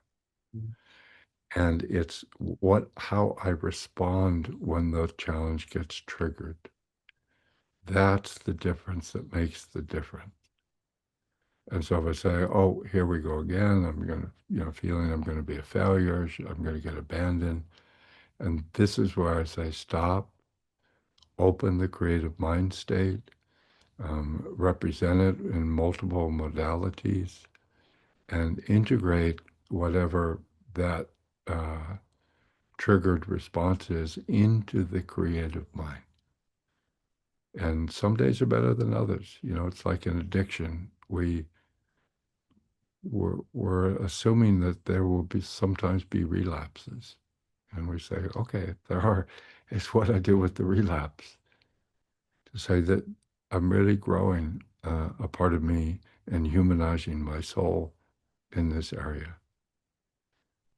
Just as a reference, my older sister is down here this weekend, and we were out eating takeout Thai food around the swimming pool last night with my daughter and her husband and my granddaughter. And River, who's just being absolutely delightful, just has a meltdown, and she's flipping out and screaming and yelling. And it's like, okay, well, we can't allow that. But it's like I said to Nick or her dad, boy, you just never know when it's going to happen, right? He said, that's right. Everything was peachy keen, and then voila. So, so we're not thinking of one trial. We're thinking of how we enter the world, how we think in the world, how we respond relationally in the world, how we organize our learnings in the world, how we set our intention to go further, to continue to have a higher aspiration. Those are the things that we're practicing every day as a creative mind, as an alternative to depression, to anxiety, to blaming others, to whatever. That's the difference that makes the difference. There's Okay. what Yeah. I just want to mention one thing. At the very beginning, you touched into something that touched really deeply that is here too. You said, "How are we doing?" And I realize I'm almost 72, and I've been judging how I had a bunch of changes in my life. I've been judging how I've been doing in my life. And then when you said that, it just opened up to like it's how all of us are doing. And even Yeah. this thing with like relationships, it's like it, instead of judging me negatively how I'm doing, it's just like, okay, what's the next step now to be as expansive as I can be in relationships? What's the next step for me, how I can be as expansive in anything? Right. So, so having that creative mind is a deeper, wider place. It allows us to give room for our ego, who's always, this politician, this little Napoleon who's trying to control the world, get people like you, but is always falling short. And it's unchangeable. Our ego is our social avatar, and it's always falling short. It's always, I could have been somebody. I could have been a contender. And and and we need that representative, but Mhm. we want to have affection for it. Mhm. Like we have affection for our 3-year-old granddaughter, when she flips out. I was okay. I need to have limits, but I need to just let her know I'm okay. We're okay. We're okay. I'm here. There's something deeper. There's a higher power than that state. So thank you, Brett. Really Thank you, appreciate Steve. it. Thank Yeah. you. So, Alex, we come back to the main screen. I could see obviously that we're a little bit over. My Irish ancestors are always active. Uh, I'm going to close it for the formal session now. If there's any of you that want to stick around for any questions, I can do that for 10 or 15 minutes. But I want to sort of close the formal juncture. And if you need to go somewhere or this last part, the questions will also be on the recording. So to the group as a whole, thank you, and hope it was helpful. I think it's such beautiful work. I'm so happy to be a part of it, and I hope that you can be part of our creative mind community. It's a gas. So um, thank you all, and we'll let's take a 30-second pause. I'll just remain here, and then we'll go to some informal questions that are not part of the formal session. 30 seconds. Mani Padme. Do you like good music? Yeah, yeah. Those are my mantras.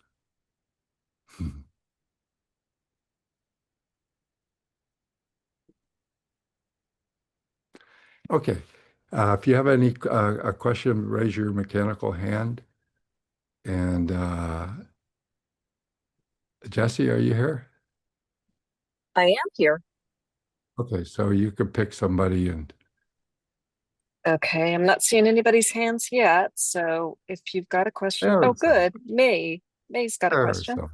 Yeah, I mean, can you hear me? you can yes, Yeah, you can introduce yourself and where you're from. yeah, my name is May. I'm from Canada. Hi, May. Yeah, I'm originally from China. So I Hi. understand the yin and I'm yang. I'm going to China on Tuesday night for 5 weeks. Wow, good travel. Yeah. So Yeah. Well, my that's yeah. Go ahead. Sorry. Yeah, my question is about you talking about originally the state as a spirit. We are like pure love. And then you talk about your course about eventually you'll have this creative mind. So I really want to understand the relationship, like who we are, like are we like the spirit, and then we become a expanded spirit. So that's help me understand that. Well, my brief answer would be we're multiple contradictory things simultaneously. And if you look at like those first two levels, spirit and nature, spirit is unwoundable. It's pure light, and you can't wound light, so it's always Mhm. there. It has no fixed form. It's the source of everything. Um, and the deepest healing, the deepest creativity is really enhanced by being able to have a felt sense of that. Then we humans are equally of the world. We are in this world, but not of this world, Jesus used to say. So it means that as organismic beings, we're really vulnerable. We can get hurt really easily. We get Mhm. tired. We die. Things that we're connected to, we lose. And so that creates a whole different set of identities and challenges. And so if we were to just focus on one side or the other of that, we'd be really, really limited. We'd have the sense of pure spirit and no matter what, and that doesn't put us in the world in a way that we can experience it and make a difference in it. For example, it doesn't allow us to feel compassion. And as you know, I used to have a big Chinese calligraphy on the back wall here about the two characters for compassion, which, as I've understood it, means the suffering of life. And then the second character is kindness towards the suffering of life. That really only comes from being a living being in a community of living beings that hurt, that die, that are impermanent and so forth. But the spirit part gives us the sort of the fortitude that we know that no matter what happens, spirit will endure. Spirit is always there. And so a human life especially is always working with opposites, right? Then I say that what really sort of has complicated the matter tremendously is this third level of virtual self-awareness. And it appears that we are the first creatures on the planet to have this self-awareness.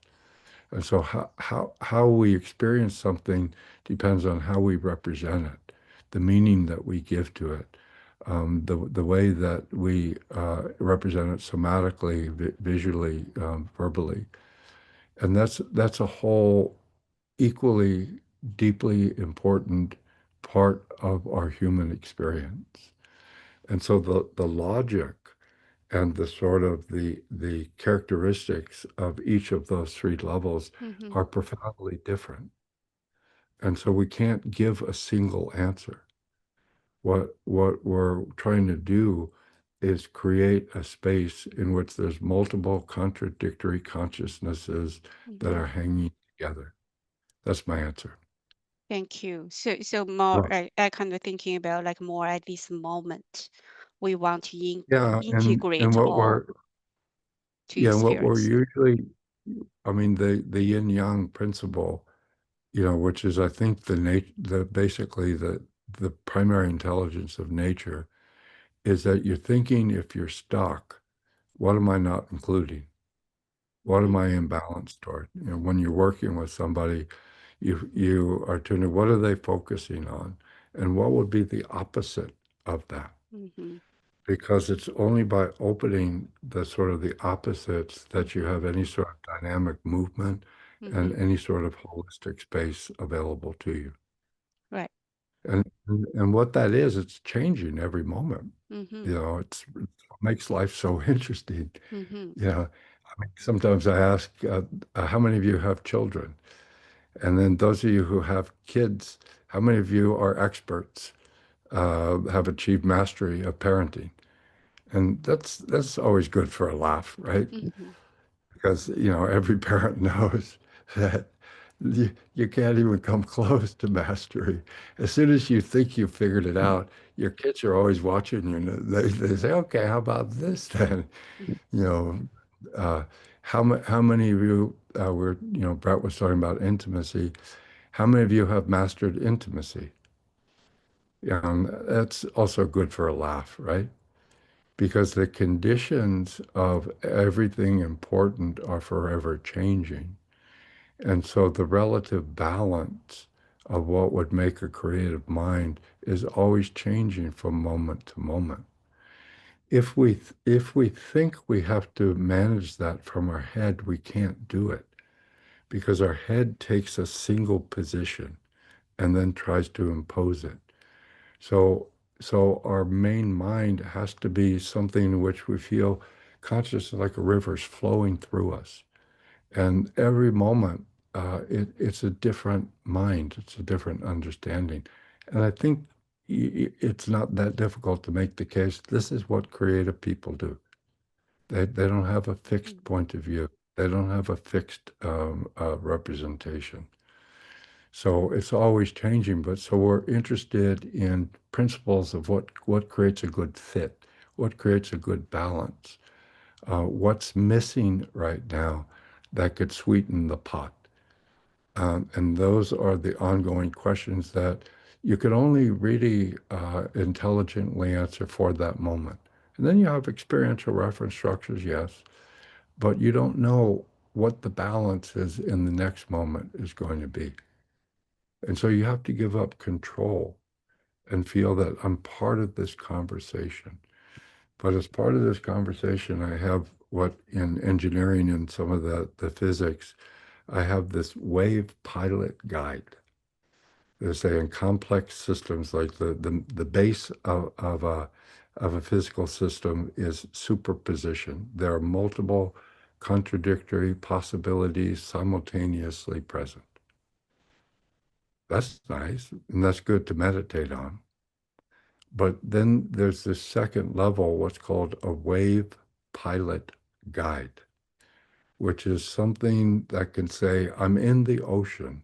There's all these different waves. I choose this one. And I'm going to put my connection to this wave and ride it to the shore. I choose this path. And I can do that path, and I can stay on one path while being in a world of many paths. So then I get feedback, I'm losing resonance. Or when I'm operating this way, I'm feeling disconnected. I'm feeling shut down. So that tells me whatever I have to let go, whatever I thought my representation, go back into the river and allow a new representational map to come forward. Okay. Tamara, did you have something? You had your hand up there. Yes, I do. Do you hear me? Yes. Yes, I can. Where are you Perfect. from, Tamara? I'm from Switzerland. Sorry? I'm from Switzerland. Hi, from Switzerland. Yes. Hi. Hi. So I was wondering, you touched upon this problem that trickles down, and then you want to have it trickle through the mandala or through the unconscious Yes. mind, kind of. Is in the end, the goal, is it to have a solution, or is it to just no longer be a problem? Yes. So let's be clear that for something to be considered a problem, Mhm. you have to be dissociated. So if we were to take, just because, Brett was doing his process there, he said, when I'm in my intimacy relationships at this point in my life, I'm really struggling. Okay. So, but at the base, the creative consciousness level, that's not a problem. There's nothing that's a problem in intimacy. But something happens that he shuts down and goes distant up in his head. Oh, this means this. And then he sort of collapses into depression. It's just like it was when I was 19 years old or 18 years old. That takes dissociation. So if you were just dancing it or singing it or somatically moving with it, you wouldn't have any language that it's a problem. It could be this, it could be that, it could be that. So I'm not saying that we don't think about things in terms of problems, but I'm saying that problems is a human construct that requires dissociation from the present moment to experience that. Because something is happening, it shouldn't be happening. I've tried to make it not happen, I failed, and now I sort of stay dissociated and I collapse. That's the sort of the underpinnings of I have a problem. So we say, okay, well, when I go back in the world, if those conditions are still there, that's what I experience as a problem. But I take a step back from the social acting world, where I have to be a certain way. What do I do? What does this mean?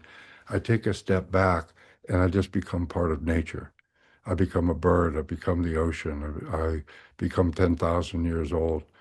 And now it's not a problem. And now from there, I can learn from this particular moment, I can fluidly open into an infinite number of different ways. That's to me what I learned from Milton Erickson. I can open infinitely. And so when I go back into that place where I've got these conditioned triggers, like any intimacy, it triggers some of my failures or disappointments that I've had on my intimacy path. Those are not integral to your consciousness. Those are conditions that you have experienced. And what makes it a problem is that when you experience them again, you re-enter the dissociational state that situation triggered in you. And now you can't do anything about it, and you think I should overcome it. But at the deeper level, there are no problems. I'm not saying that there are not problems in life. There are. But they're part of our temporal, historical life. Then we have problems. That certain things can't be completed. But when I can't, then I take a step back and go into the levels before life can be a problem. And I open and I enter and I make friends with that state, and I feel the diversity of different ways that I can open within that state. And then I make note of when I go back out into the world and I face these conditions, that's where I go into my creative mind state. And that's where I can feel I can do it this way, I can do it this way. That was Milton Erickson's basic principle, by the way. He would say, your patients come to see you because they're rigid. So in that area of their life, they're locked into one frame. So intimate relationships mean this. Money means this. Being old means this. And that's not in reality. That's in your AI frozen representation of reality. So you take a step back where it's safe, you unbind all of the fixed representations, you swim in it, and then you realize, oh, this is what I'm going to activate when I hit this place out in the world again. Make sense? Wasn't Thank it? you. Yeah, I just saw you in Italy, right? Yeah, you did. I'm the lawyer. Yeah. Oh, you're the lawyer. You're the daughter. Your mom was with you, right? Yeah, she was here as well, but I think she already left. Yeah. Nice to see you. Nice to see you. Thank you You so were much. a lawyer. You were a lawyer. We're going to see where you are in 2 years. Yeah. Okay, maybe one last one. Lila's been waiting a long time. Hey, Lila. Nice to see you. Hi guys, is Lila rhyming with vanilla? That's right. Chris's wife. Sorry. It's Yeah. okay. It's okay. Um, I actually am asking what I think is a practical question. I want to understand. I want to understand where are we going from here? So I actually wrote this down. What is being offered here? How can I define myself in terms of how I present my training to the public? Because I have like a certification from the acronym I can never remember that you use. These are Yeah, like well, basic, and then like, is this today's thing like an offer to do another thing? And because I would like to be more connected into the whole. yes, this is I mean, when I'm in China, my ex-wife, and I'd say she's my boss, says, don't call it a promotion.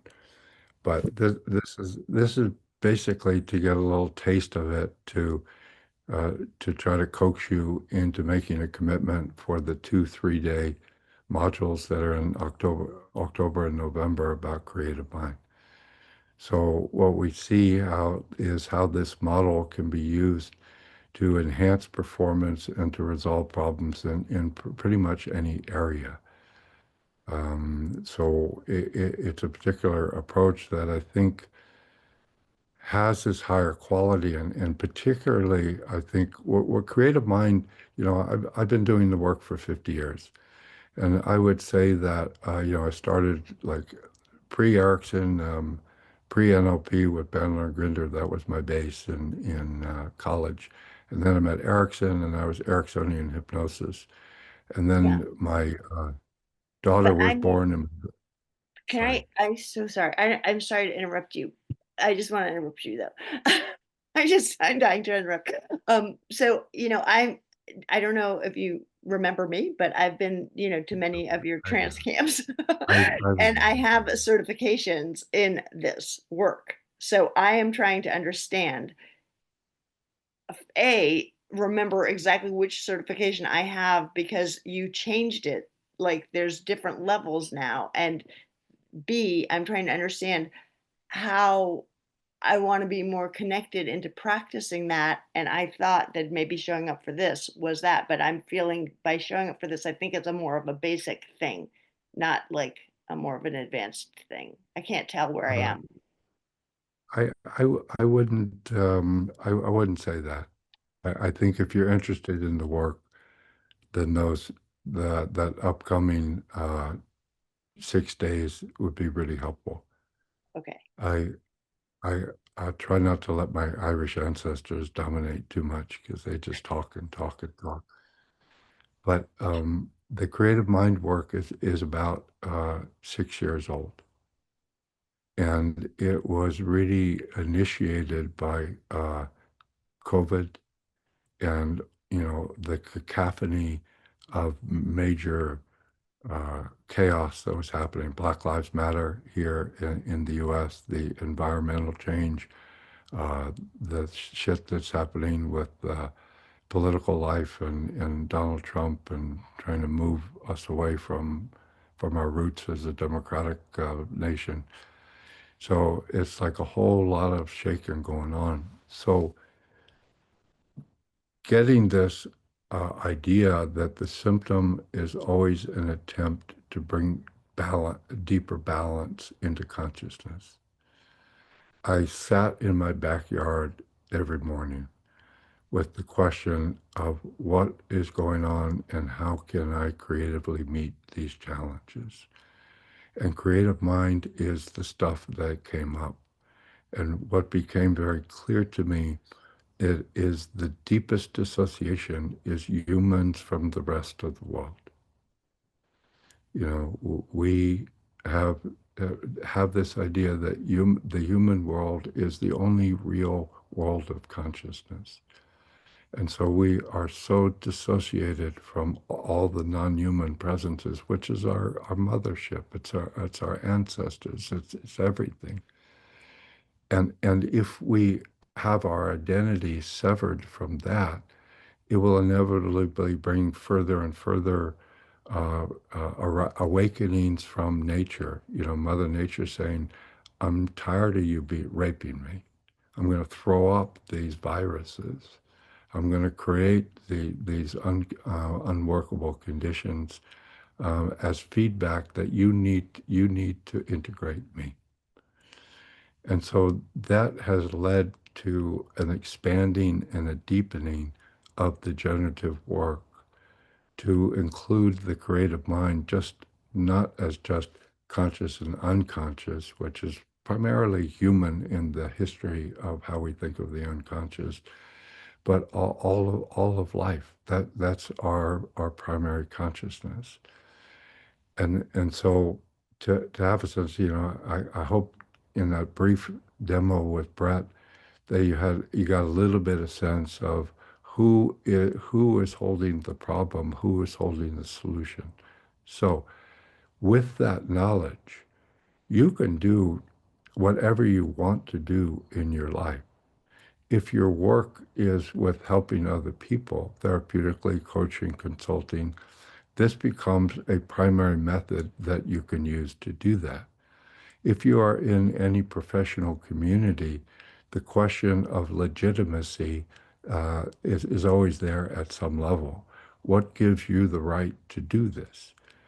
And so trainings like this, like Creative Mind or Generative Trance or Generative Coaching, they generally are not licensing you legally to do therapy. But most people do these as things that if as part of your professional identity, the things that you put on your wall, and you say, I have special training in this method, so I can use this type of work with you, and I think it'll be really great. That's the professional identity. The professional competency is using this work. I can get such better results with people. I can have so much more fun. I can like feel that like every session that I do is like, wow, that was really interesting. You know, and I felt that with Erickson, and this is sort of, I think, a deepening of that. So that's a different dimension. Third, I think most of us are, you know, sitting with this question and feeling a little bit helpless. What the fuck is going on in the world right now? You know, what is going on? I mean, you look at what's happening, you know, I look as an American, what's happening in the United States, I'm shocked. I mean, I knew it was going to be bad, but it's like 10 times worse than my worst nightmares. And so the question is, what's happening? What can I do? How can I be a healing presence? And so the creative mind work is really helpful to me for that deeper question as a citizen and as somebody who wants to create a world for, you know, my granddaughter and her granddaughters and so forth. I think it's clear, you know, our normal responses traditionally is that the two sides argue with each other. And so you have the, you know, traditionally the conservatives say this, and then the liberal progressives say, oh, you're stupid, you're an idiot. But you see that that's not a feasible way of creatively engaging. I mean, you know, if you look at Gaza and Israel and the Palestinians, you can feel that, I can feel that both sides are totally equally right. Both sides are justified, you know, equally. I have many more Jewish friends, you know, and, you know, you just have a little taste of what's happened for Jews for 2,000 years. It's like, yeah, never again. But I'm happily growing some Muslim and Middle Eastern friends, and I can feel it with them too. So there's no answer that can come from the two sides being rigidly opposed to each other. And so we have to create these conditions, and I think we have to first grow them in our daily consciousness that can allow us to have some sort of, give rise to some conversational formats where you take these hot button issues and you can have some way of letting them have conversation with each other that totally doesn't blow the thing down, you know. So those are a few responses in terms of what the applications are. But it's like, what do you want to do in your life? And how could this be helpful? And I'm pretty confident because of the level at which, and we carry these collective shadows very deeply. And the collective shadows sap all of our energy from being at the best of our creative consciousness. So we carry this deep shadow that nature is not us, and it's there to be exploited. You know, and it's just there, and we you know, we just use it, and we don't have any relationship with it, except it's an it that is to be exploited. That's a disaster, and so if you start to feel that, you know, I was listening to Ian McGilchrist a couple months ago, and somebody was asking about the environmental issue. And he said, yeah, it's a big issue, but I don't know if the language that we're using to talk about it is helpful. If we're using that purely mechanical language about levels of CO2 and what can be done on an action basis to reduce the CO2, that's the left hemisphere speaking. And it's the isolated left hemisphere that has created the problem by a feeling of being not a part of the nature that is basically falling apart right now because of our actions. So I think it's great in that way. So I hope if you give it serious exploration, you will find that the answer to your question is multiple and variable. How do we create whole? How do we open to differentiation? That's, I think, what happens at the nature level. But everything stays unified. the Tao remains. Then at the human level, how do we individuate? Where now our differences can become unbound from the deeper whole. How do we have this individuation so that I have an individual freedom, but I feel a connection to the differentiated web of life that is nature, but I also feel at the deepest core one love. Let's get together and feel all right.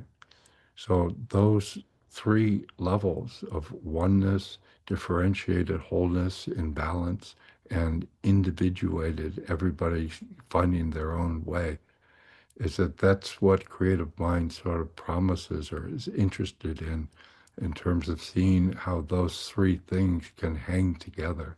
Not so much in an integrated, what Gene Gebser calls an integral, which means they don't become one, they're just hanging together. All right, that's my answer. Shall we end on that point? Thank you. Thank you for being here. Appreciate it. Hope it was helpful for you. Become part of the community. It's a wonderful community. I'm really excited about it. And thank you to Jessie for being sort of the organizer of all of this. Jessie, is she hidden? No, she's there, but she's driving. So Yeah, I'm in a car Driving in New York City? My God, driving. I'm here. that's cool. Still here. Thank you to Alex Cheng, who is the video guy who doesn't he do a great job? Alex, can you come on? Yeah. There he is. Alex is up in Vancouver, BC. Thank you to Liz. I think Angela, you were supposed to be part of this too, right? yes, I was. Angela Yes, helped I us was. today. Right. Thank you, Mhm. Angela. And thank you to each of you. Let's create a world to which we all can belong. Let's create a world Bye to bye. which we all can Nếu mà belong. được thì hứng thú Thank thầy đó. you. Thank you, Never- Steve. Thank you.